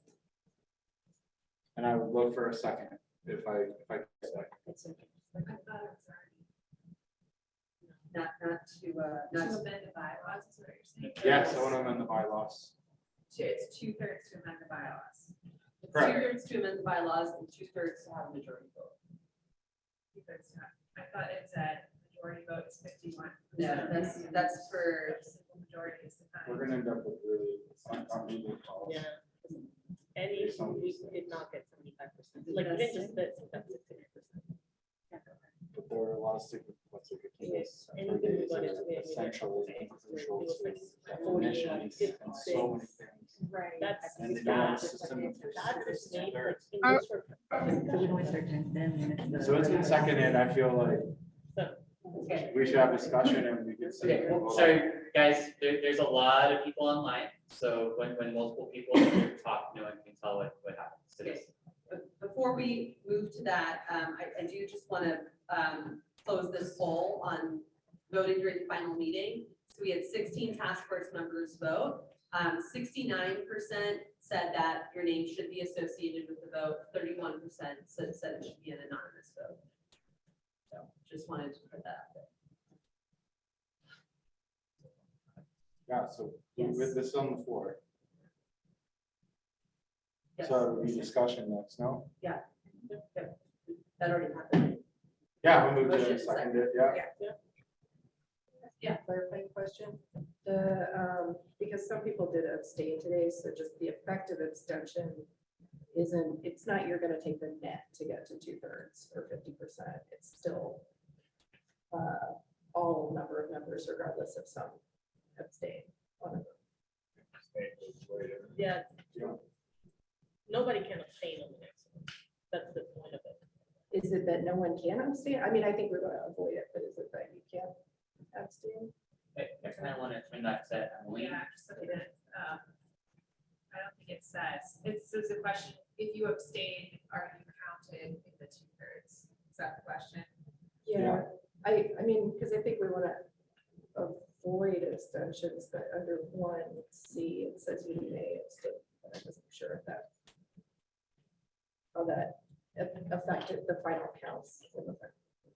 So it's my understanding from reading these bylaws that on page 11, like section C1C, it was like related to like voting outside of the final report. Okay. So this that is does like not apply to basically the everything that we've been doing.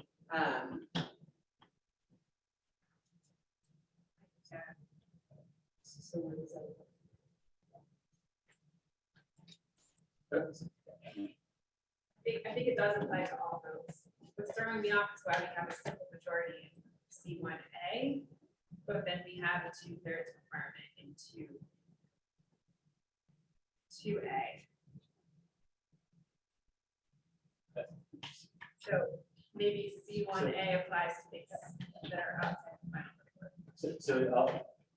Well, yeah, so just to refresh everyone, I'm gonna screen share, it's okay.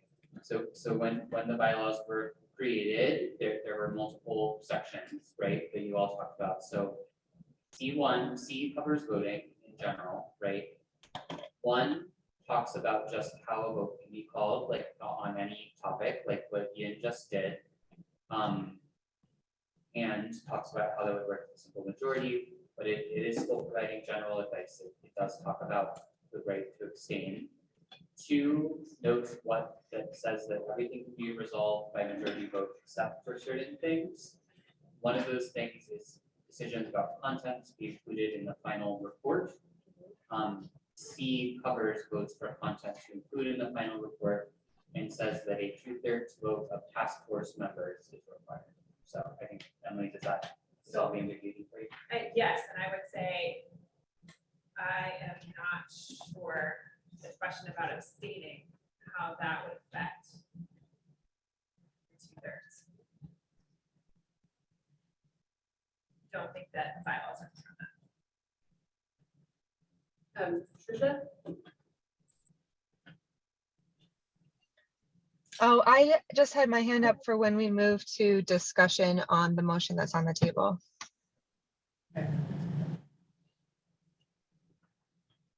Yeah, I think that's what we're talking about right now, Tricia. Okay. So Ian, I hear where you're coming from. I guess I'm just reflecting about how, we had a lot of conversation about this in our first meeting or two. And I know we had a lot of discussion about just the power that the recommendations have when they're supported by 2/3 of the group. And I actually think we have a ton of recommendations in this document and really powerful recommendations where we have a lot of consensus and that will move forward. So for those reasons, I would be in favor of not amending the bylaws and sticking with our original decision. I also think this is a pretty significant change that, none of us really kind of, at least I wasn't planning on having this discussion. I don't know about others.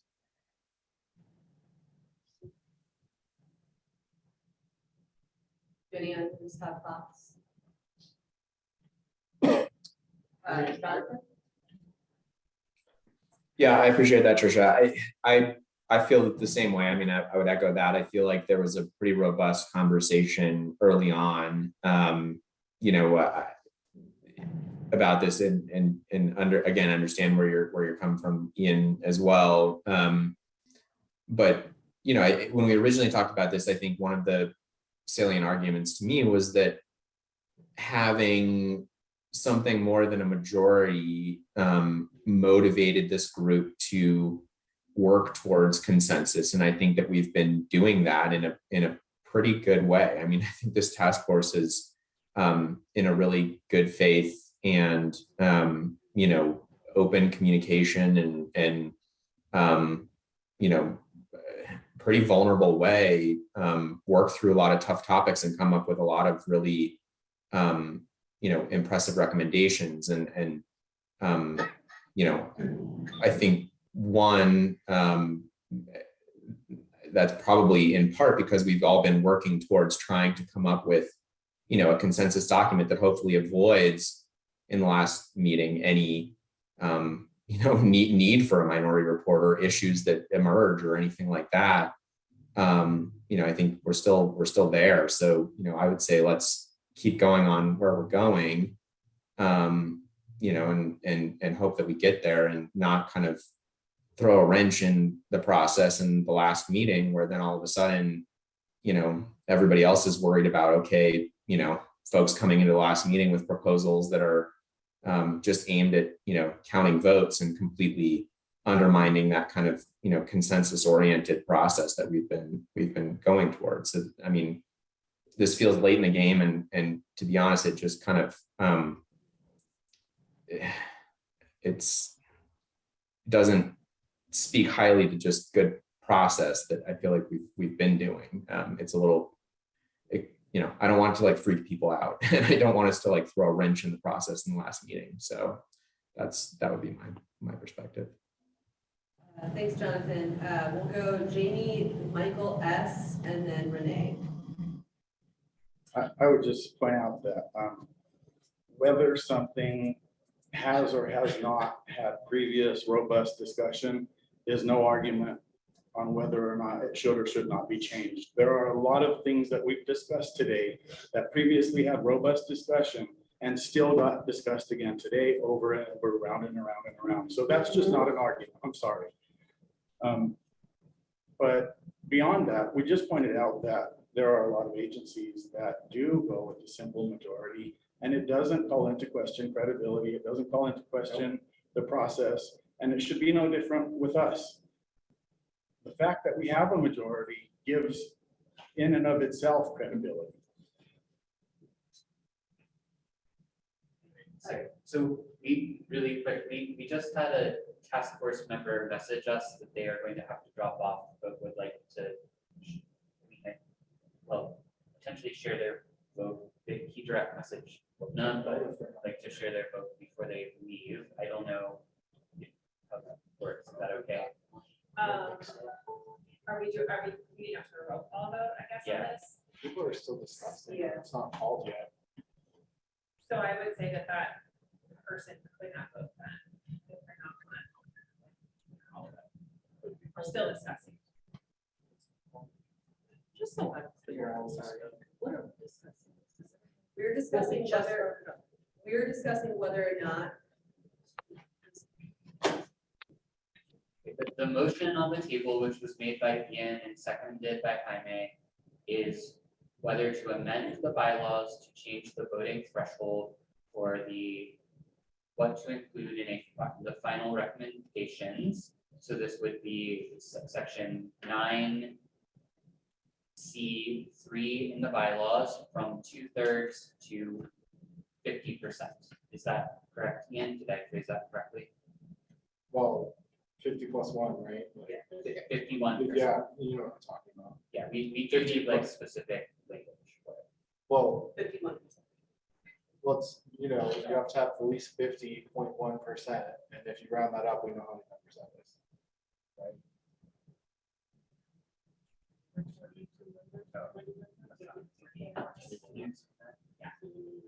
So if this person who needs to get off wants to vote at the discretion of the co-chair people, we could have that person vote electronically within 48 hours of the vote now. The vote that we're about to get to. That's the bylaws are Charlie Spring. Yeah, otherwise, like I said, I think that's an important piece of it because people know exactly what we're voting about. I mean, it's a simple. Ian, I can't hear you, Rick. He was saying people need to know what we're voting about. I go, it's a simple, we're changing so that we don't end up, my feeling about this is that we do not end up on Tuesday leaving things on the table. because we're not there. But a more than a majority. How many of these votes were at 60%? They're not there yet on the 2/3 majority, but they are a majority, and the difference of the people could have a minority report. And if we're really interested in not having a minority report, then simple majority is the best way to do that. Yes. Okay, I do want to take us to a vote soon, but we have some people in the queue, so. I think there was something on the table asking about the change to the 48 vote. I think it would be challenging, because we're having this discussion now, to send it to a vote later. Would it just be for him, or would it be for anybody else that wasn't present? So it says issues may be voted on electronically if responses are received within 48 hours. So I think that you could have this person send vote within 48 hours. If I could chime in, this is Doug. Is it appropriate for me just to call the question, because I'm the one that has to leave? You could do that, have a second and then vote. So- Could do that. if they're- So Renee, Michael S. and Michael O. were in the queue for discussion. Are you all comfortable moving to a vote right now without further discussion? Honestly, we're not ready to vote yet. We still need to discuss and all agree. This is where it starts. Is getting- that a question for me, or are we going Renee first? Renee just said that she is not ready to vote, Process. because she still feels like that there needs to be discussion. So Michael S. and Michael O., the question was to you. Do you want to raise your points before we move to a vote? I mean, We wait in the queue along with everyone else. Yeah, You should turn and then he would queue to call a vote. Sorry, I just want to hear from Michael S. and Michael O. Would you like to continue the discussion before we move to a vote? I think we need more discussion. I mean, I tend to support Ian on this.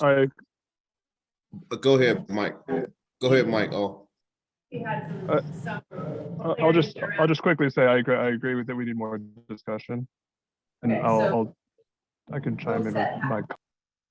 So to respect the queue, folks that were in the queue will still have time to discuss. We're not going to move to a vote right now. We will continue. Can we get some clarity on whether or not an electronic vote would be allowed at the discretion of the co-chairs?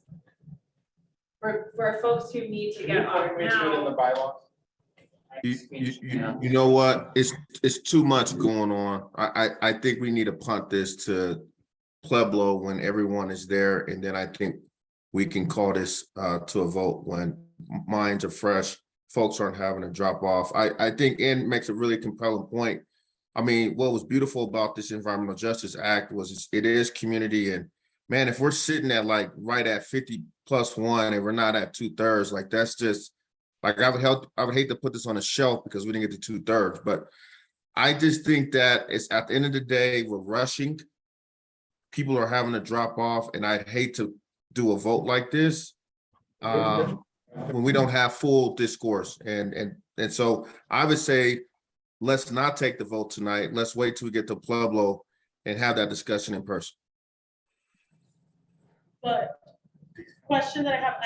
Sorry, I want to make sure that we're respecting the queue. So Renee, you have something, Michael O., Jonathan Asher, then Hilda. Honestly, right now, given the precedence of what we're trying to do, we need to be comfortable with being uncomfortable. And to be honest with you, even right now, if we're scheduled till 5:30, to some degree, this should be mandatory. Yeah. So if you can't vote and you have to drop off, no, the 48 should not apply to you, because we need to make these decisions now.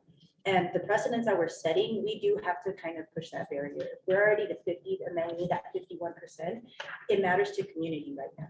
We have heard nothing but public comment about how deadly it is already right now, the climate crisis and so many other spaces. So I think to some degree, this is finally, when we finally are getting to this last precipice, this is when we're gonna feel the burn.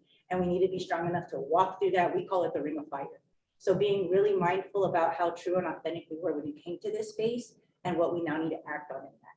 So yeah, I support you on this one. Thanks, Renee. Michael O. Yeah, I guess my biggest concern with moving to a simple majority is, you know, given what we've seen with abstentions today, it's possible that if we have, you know, several abstentions, that we could actually have a simple majority of voting members and have a minority of the actual task force members actually be in favor of it. And that's more of a, I mean, that's like a math thing, right? So it could be that we could have a simple majority, but it's still the minority of the full task force votes that get us to that.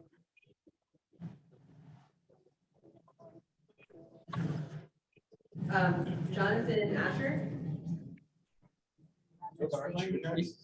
No, he was in the queue.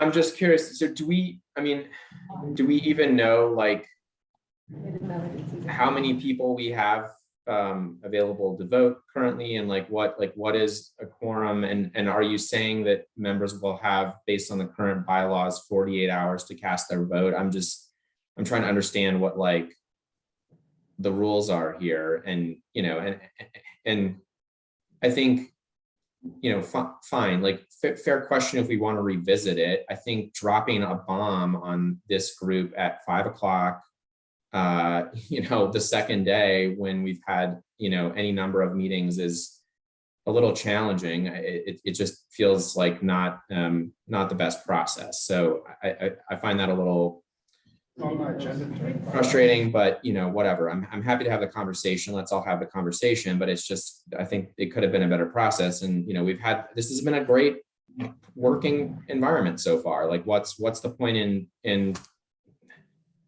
calling that into question now? And it's just frustrating. So this seems like kind of chaotic, and I think that it doesn't help a process where we were on a pretty good path and having good collaborative work sessions. So I'd like to speak as co-chair because I have not spoken on this yet, and I think Guys, you really need to let Lubna facilitate. This is where having one facilitator matters, okay? There is a queue, and I would like to respect the queue. I also want to respond to Jonathan Asher's question about who is in the meeting right now. I just counted, we have 9 people in person and 10 people online. And with Doug just mentioning that he might have to leave, that's 18 people, and we would need 14 to have a quorum. So I'm going to move to the queue right now is Ilda, Jordan, then Tyson. Yeah, I'd like to elevate that, even elevating the individuals being anonymous when voting, it only got to 69%. So for this group to get to the 75% consensus, just even being able to put our name on a piece of paper because you're proud of your vote, that's an interesting conversation I would like to elevate in this space. Also, we have not gotten to above 56% of most of our votes throughout this conversation. And abstaining, I would like to elevate a member abstaining from a vote when it comes, like, push comes to shove at the end, when it comes to voting, that is pretty much abstaining from your agency being able to participate in this process, or not being able to want to put your name with them also behind your vote. So I would like to elevate those pieces. That process, we're going through the bylaws. We're putting it to vote with 19 individuals. So you're actually literally utilizing the process to do this. On the last meeting, because we're noticing that vote after vote, we're not hitting the 75%. Thanks, Ilda. All right, Jordan, then Tyson, then Nira, then Ian. Thanks, everybody. I think my concern with this and doing this now is that if it's not on the agenda to discuss the bylaws and take a vote on amending the bylaws, and so this wasn't publicly noticed, people didn't have time to think about this, the public didn't have notice that we were going to be discussing this, and I think it speaks to kind of the last minute nature of this. And so I would be really uncomfortable taking a vote on this today, and I think if we did take a vote, I would be voting no on the change to the bylaws. Thanks. Thanks, Jordan. Tyson. Well, as a co-chair, I mean, I think the responsibility of the co-chair is to make sure that we are all working together on this. to make a vote now at this point in time, at this second, is to me, without allowing the people 48 hours to vote, is an exclusionary thing to purposely exclude someone. Why would you not let somebody vote within 48 hours when we don't have to vote until November 10th? I could get it if we had to vote tonight, or we had to vote tomorrow morning, or we had to vote within that 48-hour period. But I don't think we should exclude anybody from the task force from a bylaw change especially. So my stance from a co-chair standpoint is there needs to be a mechanism for everybody to go, I'm fine with voting on this today, but there needs to be 48 hours for everyone else to vote on it, because I can't support a vote as a co-chair without that 48-hour. And Tyson, I'll agree with that. I'm cool with that. I think we should all have it, but for next meeting, we're not gonna have 48 hours for people to make that vote. Actually, in Pueblo, it's gonna be much difficult to make any changes to the bylaws, because we need to vote right there. We're actually not gonna have 24 hours, because the meeting will already have passed by the time all the votes have been included. Okay, thanks, Hilda. Mira? Sure. Just wanted to second Gilda's point and, to put a finer point on it. The votes that we took today that only got like high 40s, low 50s consensus were done anonymously. And it might be even harder to get to a consensus that would pass our current threshold if people have to put their names on the votes, because then it's like, at that point, it's for real. So just want to throw that out there. And then the second point, I just sort of second that, like, so far the process to amend the bylaws has followed the bylaws. I mean, a question was put forward, it was seconded during a scheduled meeting during business hours. So far we're following the process. Thank you. Okay, yeah, Ian? I'm in disagreement with my co-chair that we need to allow, we're well within the time of our agenda, and I think that it's unfortunate that people made the choice to leave before the meeting was over, and maybe they feel flustered because they're driving in a car somewhere, but the fact is 18 out of our 21 members are present. When we're making a discussion, we're discussing it. We raised it during a bylaws discussion, and I want to reiterate, I am almost personally offended that you're thinking this is dropping a bomb.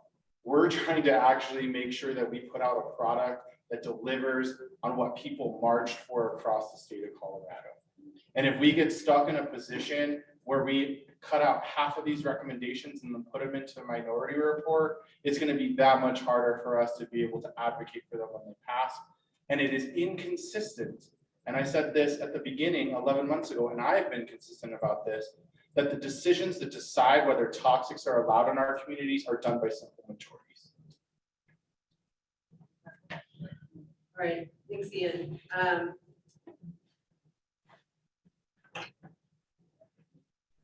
Doesn't look like there's additional discussion. Emily, we might need to call on you. It does seem like our co-chairs do not agree on the question of allowing an electronic vote. Could you weigh in on what to do in that event? So the bylaws simply say, I guess my question is, understanding that you want to vote on this tonight, but why would not we let the 48 hours go today? I'm saying today. I'm not saying Monday, I'm not saying later, I'm saying. Because we're not even allowed, because of the law, as being a board that we are, we can't actually have a conversation with these individuals about why they're voting. So they're just gonna be voting with perhaps being able to watch the video later, but they won't be able to. The people who are here, who are present, are the ones making the decisions. That's what happens when you're absent. It's the same thing that happens at a city council. If you are absent on the time of a vote, you don't get to vote. That's why we put 48 hours in there, to make sure people could watch. that's the discretion of the co-chair. So, okay, so quick, so sorry, we do need quick, like one at a time speaking, try to keep some structure. So Emily has explained it is at the discretion of the co-chair people. At this point, actually, one task force member who had dropped off when we counted 19 a moment ago has now joined. Mara is now back with us, so we are at 20. We are only missing Arthur, and then Sheila dropped off at one point. So we are currently missing 2 task force members. I don't know if that shapes the electronic vote question or not, but it does seem like we're closer to calling it. So I guess, Emily, with your advice, since our co-chair people don't agree, should we just proceed with doing a roll call vote with members present currently? Yes, I think if the co-chairs do not agree on that, then there's no path forward for that. It is at the discretion of the co-chairs. So there's disagreement. Yeah, I just can't exclude 2 people that weren't expecting to vote today. I get to exclude from all the other votes. listen, I get it, but people have, there are conflicts, there are things that happen. If you're not thinking you're gonna vote for something, I get it. They should be here for the discussion, but we didn't know we were gonna be voting on bylaws, and But whether you knew or there's not, no, yeah, but there's. it was done within process properly as is supposed to be And- done, and within the allotted agenda time. And you gotta be very Okay, understanding that so I am not. I'm just gonna against interject that. I'm because just saying there's a mechanism here that allows them to vote, and you're trying, and I'm hearing that we're not gonna allow that mechanism. I don't agree with that. All I'm saying is vote, but allow the mechanism that's already in there to take place so that everybody gets a chance to vote. okay, Maybe people would have been here if they understood that mechanism was going to Tyson? be taken away. okay. We're gonna go ahead and do a vote. There are 20 task force members. There was a motion and there was a second earlier, and there was a discussion that took place. So the motion on the table is whether the simple majority will now be what goes into the final report, yes or no. Simple majority being 51%. And so for folks who are online on the Zoom, please raise your hand. Oh, Wait, can we make some, I'm sorry, I have a question. okay. Only because I was a little confused here as to what was on the table. I've heard comments that today's votes, we haven't reached 2/3. I just need to know, has anyone been tracking that? Yeah. And that's what we see. No. We're seeing that we've not hit 2/3 on. There have been Many instances. There have been instances where we have and instances where we have not. We have not tallied it up. I mean, yesterday you had multiple votes that were unanimous.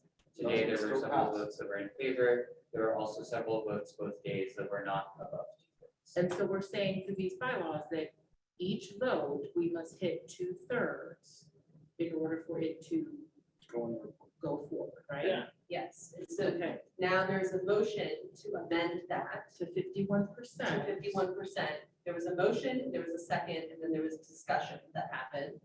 And so with 20 out of the 22 task force members in person and online, we are going to go ahead with the vote.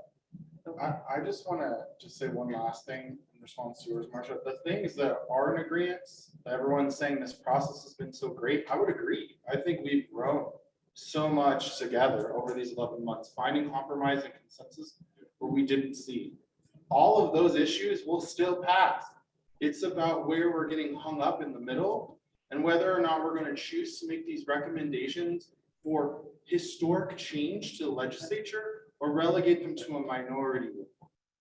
No, I hear what you're saying. I hear what you're saying. I just needed, there was like, y'all, I think y'all agree, there are a lot of things on the. Yeah, no, I agree. Right floor, so I just want to make sure everybody, not just me, we understand what we're discussing and focus on that for now. Okay. There are now 4 people whose hands are in the queue. Michael Sapp, Dominique, Beatrice, Mira. Michael S., go ahead. It's tough to have this conversation, especially when you're online. You're not like, I'm an in-person type guy, so I would have loved to have been at the table debating this. I think it's warranted.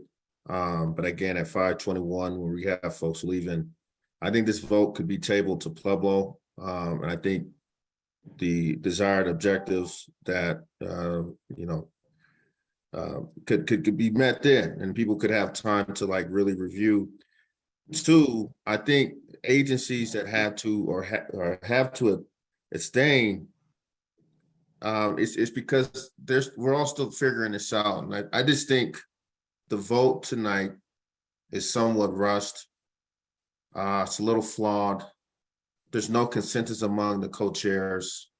And I want to be respectful for all of my colleagues that may have had to leave. And I think comparing it to a city council vote is a little unfair. I mean, we're not elected officials. I really do think that we can get this done in Pueblo. And so for that, I'm going to be a no tonight. I think that this should be brought up again where we'll have enough. This is on the agenda and folks can come prepared, ready to discuss the merits of changing the bylaws. Thank you. Thank you, Michael. Dominique?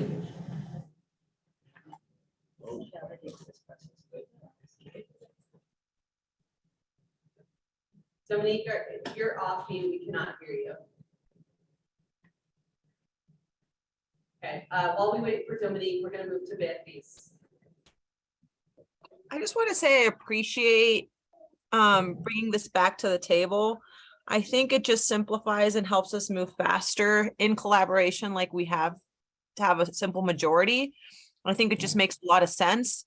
So I just want to share that I'm going to vote yes. And I think this is really important. And I think that does not hinge or hinder how we've been collaborating. I think that spirit is still here and that should not change. And I do agree that there's a lot of things that we're just circling back on the same issues. And I think that's where you, Joel, and Lumna have shown a lot of frustration that we can't get past certain things. And I think this will just help us move faster. Thanks, Dominique.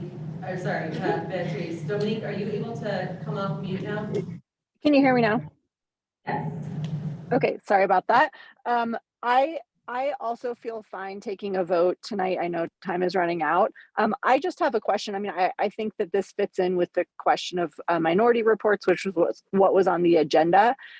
This does not, I'm just trying to like think of how it works in practice. To my understanding, it, as you know, Ian said, it changes none of sort of what would have already passed with simple majority. I'm wondering if this impacts minority reports in any way. My understanding is that it would not, but would it change the minority report in that you would need more people to join the minority report to have one, or does it have no impact? So Dominique, what we're talking about right now is whether the simple majority would then be what goes into the final report. This does not impact in any way the language in the bylaws about the minority report.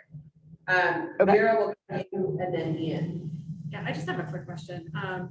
You know, since part of what we've been discussing is like the number of votes that we've taken during this session that would pass if we have a simple majority, or would be close to passing if we had a simple majority, but would not be close to passing if we had to do 2/3. Would it be possible for you to send out the link to like the notes that you've been taking throughout this session, where I think you have been recording the results of every vote? Just, you know, I think maybe it would be helpful for everybody to see that. Yep. And just to be clear, we take notes at every single meeting. All the notes are posted on the public drive, so this meeting will be no different than any of our past meetings. Straw poll voting reflected in the notes, and it's often reflected in the recommendations themselves. Ian? I just wanted to say thank you for Beatrice's point. I think that she said it more eloquently than I did, which is that this is about continuing to move this process forward and not ending up in a place at this time on the 10th of November with things hanging out there and a frustrated team. And I'll leave it at that. Jamie? I just want to speak to something that has been mentioned a few times about how people feel like things have moved along very comfortably and stuff like that. And I think that's a matter of perspective. That's some of us have moved along and allowed things or tried to make things comfortable because it gets tiring fighting all the time and trying to get our points across. And so just because some of you may think that things have moved along amicably and that's to be admired, I think that what you're looking at is what Dr. Martin Luther King called a quiet comfort, which is the absence of justice. And so I don't know if those are the exact words, but I think the complicit. yeah, just being complicit just to go along doesn't necessarily mean that everything's hunky-dory. And that's the reason this is being brought up now. Obviously, there was something inside some of us about the 2/3 majority, and now it's being brought up. And you know, some people may not like that, but we did it in accordance with process in the allotted agenda time. And I think that, you know, a vote is not unreasonable. And to the point that we should put this off to Pueblo, we need this in place and ready to vote by Pueblo. Pueblo is our last time to vote on what will and what will not be in the majority or in the final report. And the more we're not able to agree on, the more is going to end up in a minority report. If we really want less in a minority report, if we really want a more robust report, then we should move to a simple majority, because it's the 2/3 majority that's going to hang us up. It's been hanging us up all day today. Well, it really hasn't been up today because it didn't. Today's vote didn't necessarily go to what's going to end up in the final report, but at Pueblo's meeting, it will hang us up, and it will cause items to go to a minority report when they could have possibly ended up in the final report. Thanks, Jamie. I just want to point out the time. It is now 5:29 p.m. So we would need, Ian, for you to restate the question about what the vote is about, and we would need a second. And then Emily. I'll second it again. It's on the floor. Yeah. We don't have to re-second it. I just, my last closing statement is, I think at the beginning, 11 months ago, before we got to know each other, and people coming from backgrounds of representing the government, the community, industry, there was distrust, and a 2/3 perhaps was meant to keep out absolute ridiculous things that people from whatever their point of view didn't think were going to make it in. I don't foresee any situation where something would be brought on the 9th that would clear even a 51% majority. Okay, having worked with everybody and the really pragmatic thought process, in particular of people in the government, it just does not make sense. I feel like that's a little fear mongering to assume that we're going to show up with something new. We just want to ensure more moves forward. So with that being said, my motion was to amend the bylaws from 2/3 to 51% to include a recommendation in the report, the final report. And it has been seconded. Thank you for restating that, Ian. So that is a motion on the table. The question has been called. Going to look to our AG to kind of clarify how many votes are needed for it to pass, and then we'll proceed to call the roll. So amendment of the bylaws requires a 2/3 vote of task force members. And that's the bylaws under section Article 9, C2. C. She'll have that up right there. There are 22 members of the task force. So by my count, then you need to have 15 members. It's not present. It does not say present. It says 2/3 vote. So I interpret that to mean 2/3 of the task force members. So I think you need 15.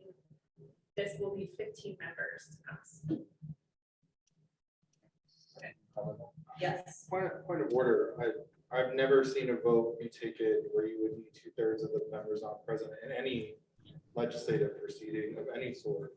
Board, the council, a legislature, it's of members present.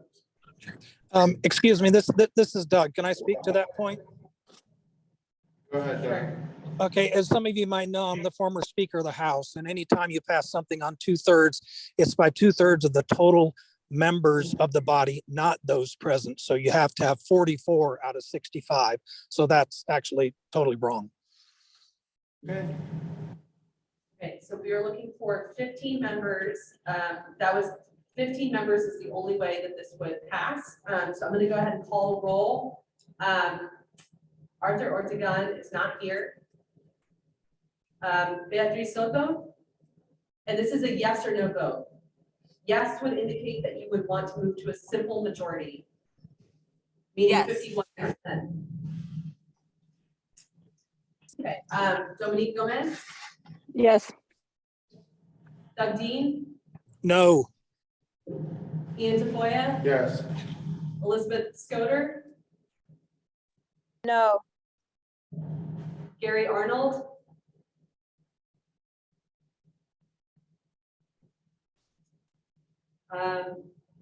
Hilda Nocete, Yes.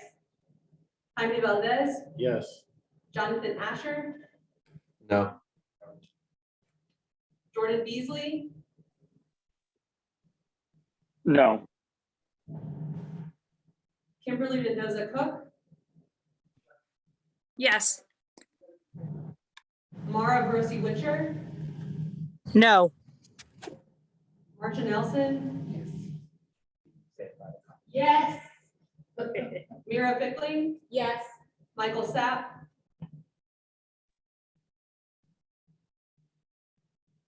No. Renee Villard Chacon, Yes. Michael Ogletree, No. Sheila Davis, Trisha Oath, and Trisha mentioned that she will not be able to vote. No, I'm here. I am a no, and Ian, to your point, it's not out of trying to keep things out. It really is about wanting the power of 2/3 majority, just, based on our previous discussion. Tyson Johnston, No. Uni Blake. No.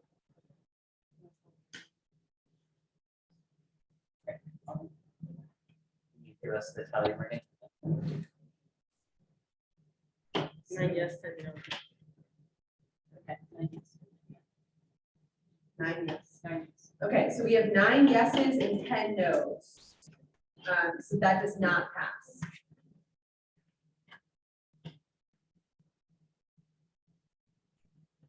All right.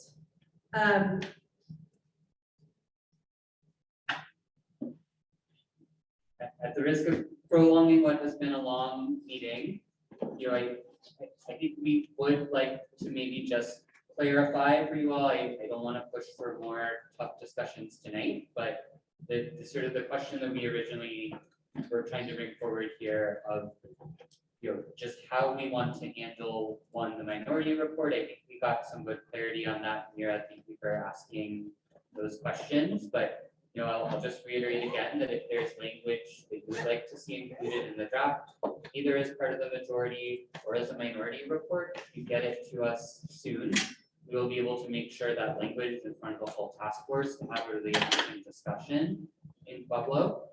The other thing is, I do want to just flag the sort of challenging sentence in the bylaws that we were raising earlier of a member may vote electronically within 48 hours after a vote is called. I hate to do this, but I think we do need to get clarity on whether, as members of the task force, we'd like to have another vote on amending the bylaws to either remove or clarify that language, and or whether you would like to formally call the vote by some mechanism, perhaps a co-chairs meeting 2 days prior to the last task force meeting. So this would be Tuesday the 8th, so that we can have actually that Thursday be the final day, or if you're okay with someone voting electronically after that Thursday. So I think we do need to get clarity on that point, so.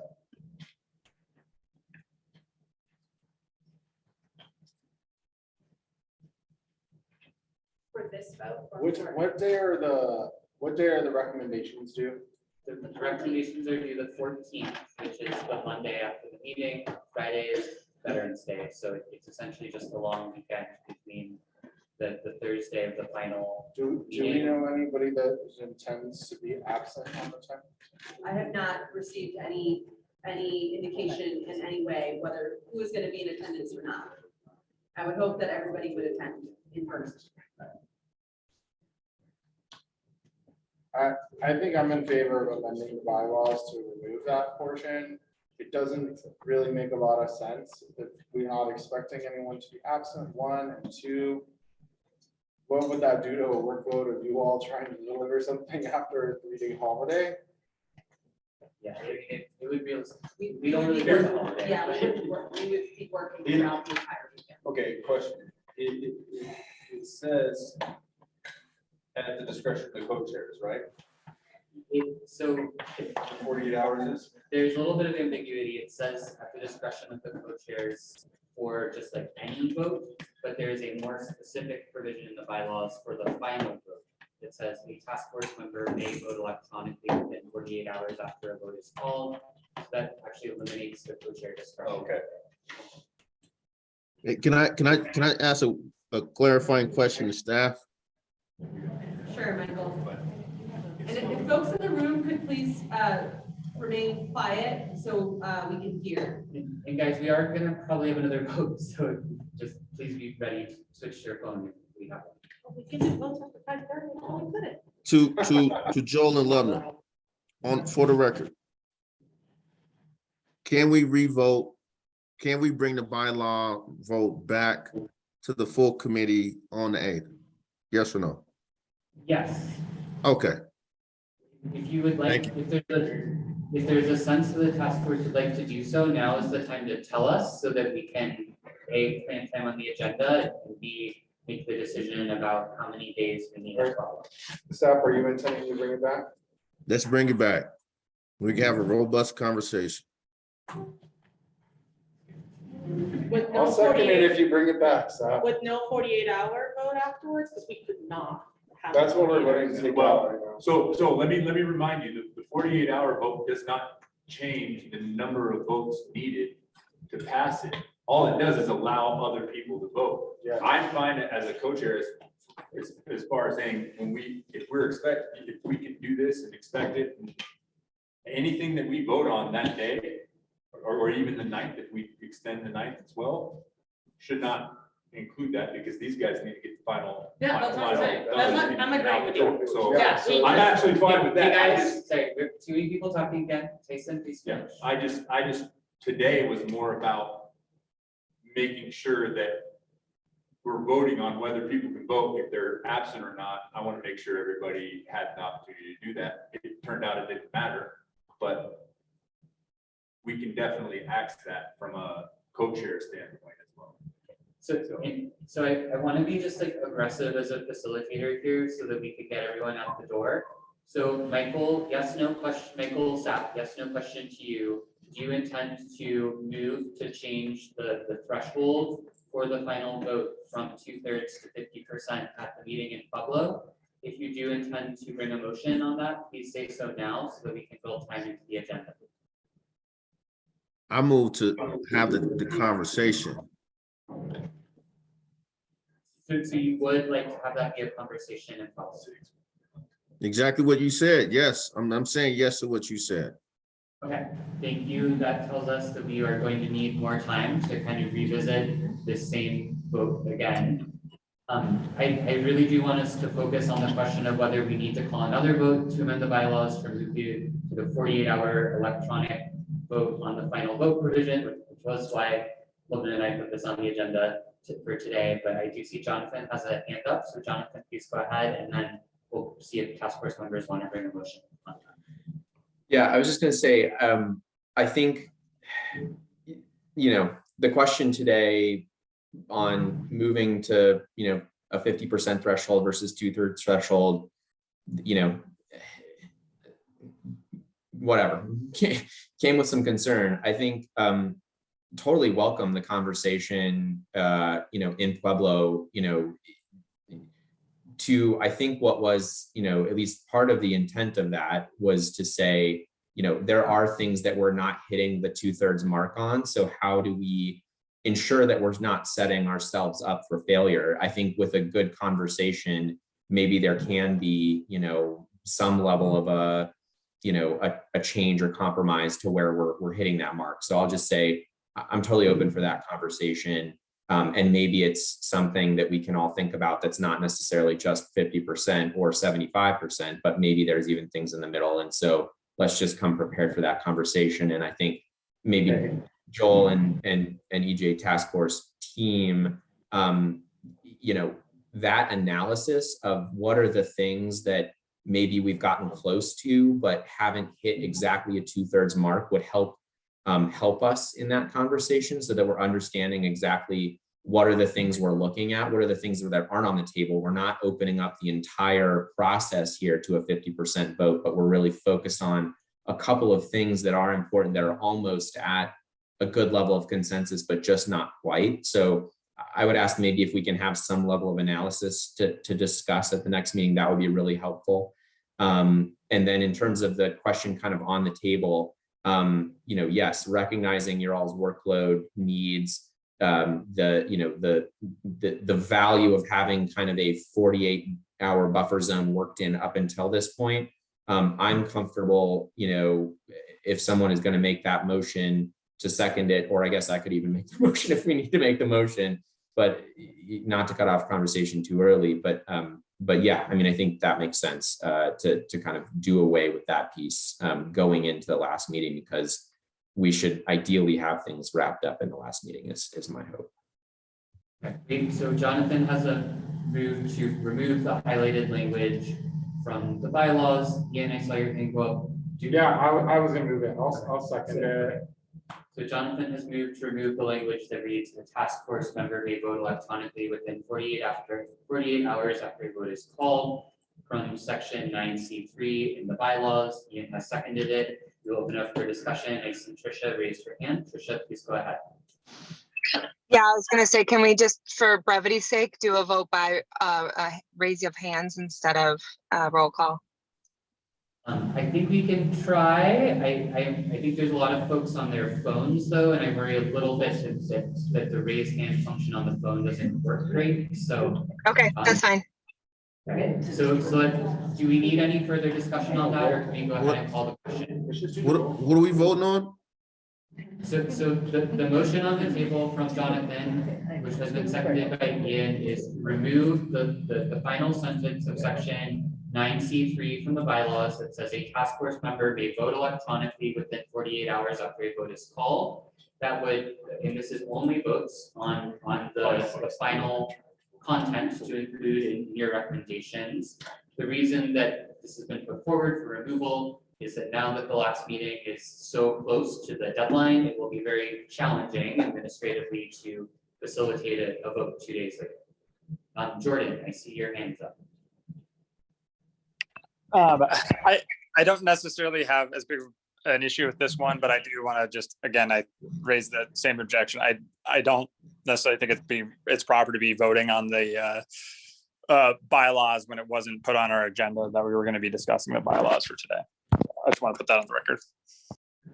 Thank you, Jordan. We did in fact put this bylaws discussion on the agenda. That's why the bylaws are in your board packet.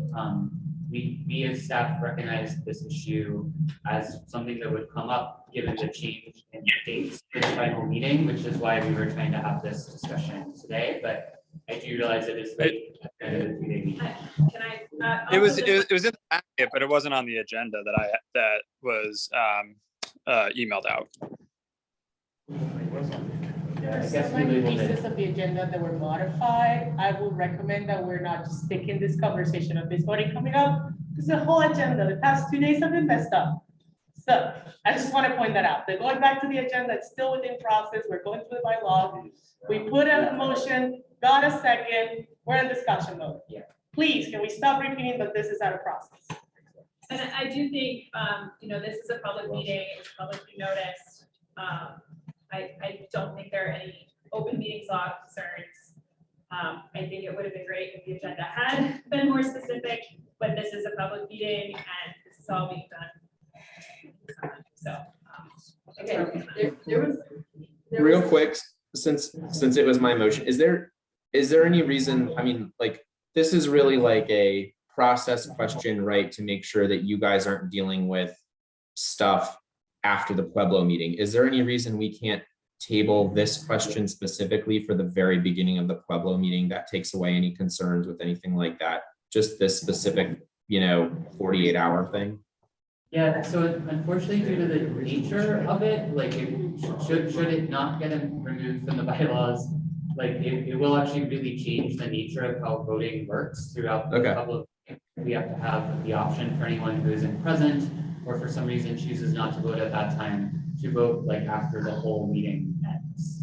I call the Yeah. question. Fair point. I'll keep the motion then. Okay, Ian has called the question. I do not see further hands. Can we proceed with the roll call? Yes, And just to be clear, vote in favor is yes, you would like to see this removed. It is the same 15 vote threshold. yes would mean removing the language. Arthur Ortegon is absent. Beatriz Soto, Yes. To remove, right, the 48 hours. yes, a yes vote is to remove. Okay, Dominique Gomez, Yes, to remove. Doug Dean, No. Ian Tafoya, Yes. Elizabeth Scoder, Yes. Gary Arnold, absent. Hilda Nocete, Yes. Jamie Valdez, Yes. Jonathan Asher, Yes. Jordan Beasley, No.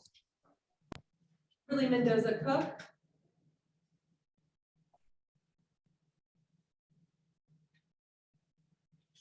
Just message me she was moving. Oh, no, she's still. Kimberly, are you able to come off mute? Okay, I'll come back to you. Mara Brosi Witcher, Yes. Marsha Nelson, Yes. Mira Fickling, Yes. Michael Sapp, Yes. Renee Milak Chacon. Yep. Michael Ogletree, Yes.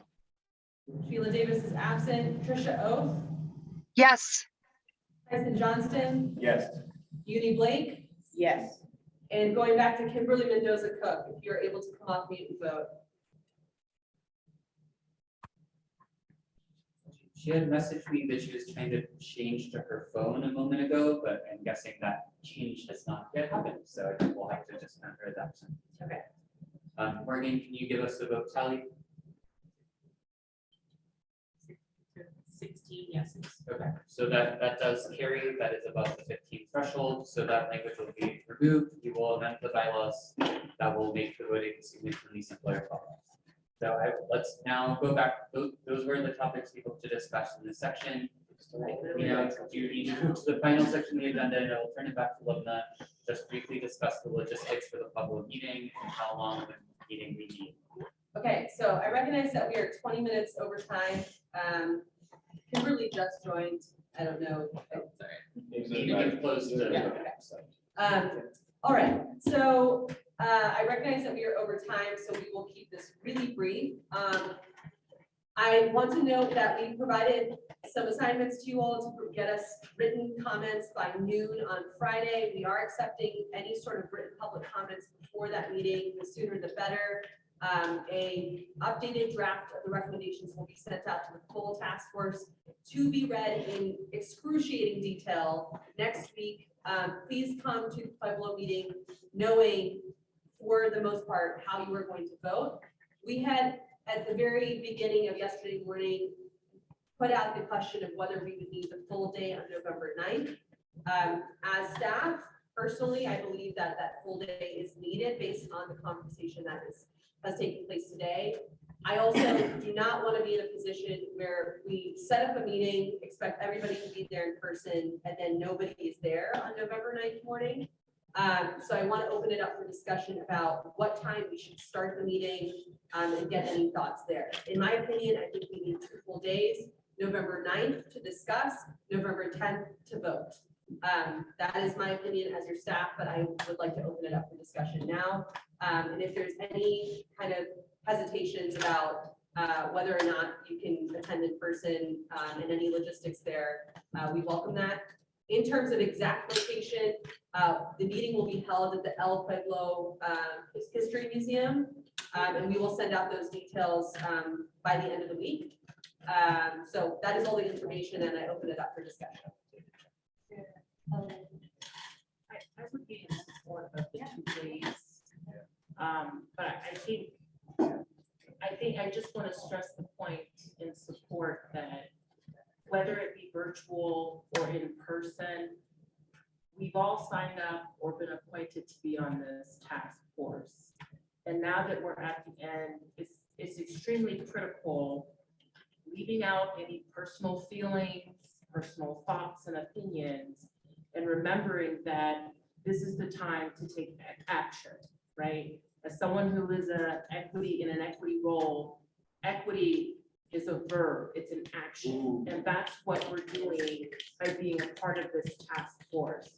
So I just want to stress the importance of all of us ensuring we are present on those 2 days, whether it be virtual or in person, and coming to the table and being open and intentional about the conversation, whether it be in support or disagreement. We can be adults and make decisions. Again, what we are doing is about, and I don't care whether community member or state agency representative. At the end of the day, we are making critical votes and decisions that support and affect the greater good. And I just ask that we all remember that. Thank you, Marcia. Anyone else have comments? And again, it's been decided that we are meeting on the 9th and 10th. That is not up for debate. I'm kind of curious as to, you know, if we have a start time, what is realistic for folks? I know that some people are going to be very involved with, you know, what's happening with the election the day before. You know, if we start at 8 o'clock, 9 o'clock, 10 o'clock, what is realistic for folks? I would like to know that as staff in terms of scheduling. I think you have it 9 to 7. I think that's fair enough time. I mean, I would even say as early as 8 a.m. because we'll probably go past 7 o'clock.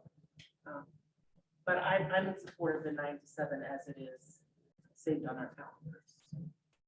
I'm fine with that, and I also am curious from a process stance what Tuesday looks like, and if we're gonna have ourselves on a shot clock exactly at that moment it hits 5, are we gonna stop and it's not done, it's not done? Are we gonna stay to get the work done if it's still carrying on? One thing I just want to, I'm going to turn it over to Beatrice because she has her hand raised. One thing I just want to be clear about is that November 10th, we did not have an intention of having any public comment. So November 9th would be the only day that has public comment, because if we're voting, that means that there's no more input. So just, I wanted to be clear about that. Beatrice? Yeah, thank you. As somebody that's driving from the Western Slope that morning, I would appreciate if we can start a little bit later. Or maybe not vote before we can make there, or schedule certain stuff for +9 or later. Thank you. Thanks, Beatrice. And just to be clear again, November 9th, I was not intending for there to be any voting. It would be a meeting, you know, hopefully with more progression than we had the past 2 days, but similar to what the style of meeting that we've had, where we discuss topics and, you know, and we're not going to be voting at all until November 10th. So just rest assured, no like official voting will be taking place on the 9th or on the 10th. Maybe some straw polls and things like that on the 9th, but no official voting until the 10th. And I think you all know this, but that Tuesday is election day. And so we realize many of you have jobs that work in the political sphere. We don't want to do anything that would interfere with you doing your job. So it's probably a very important day of the year if I started too early, but we do have a lot to discuss. So if folks are open to a morning start time, that would be helpful. Yeah. I work in politics. I'm running 7 states, and I'm happy to be there early in the morning to discuss this stuff. It's a priority. We've been working for this for 11 years.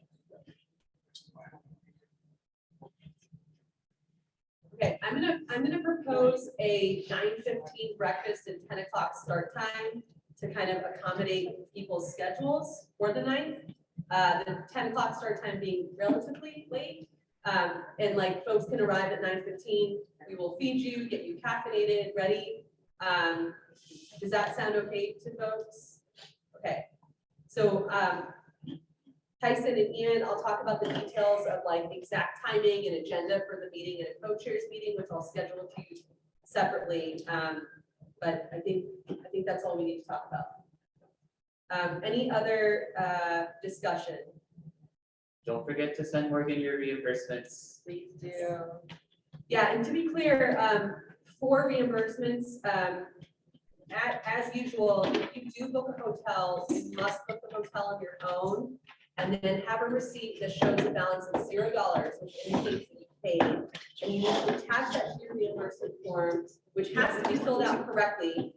We apologize that we've been sending a lot of reimbursement forms back to people because they just have not been filled out correctly. One thing that maybe Morgan, we could do is like, we could send out an example of what one should look like, if that's helpful.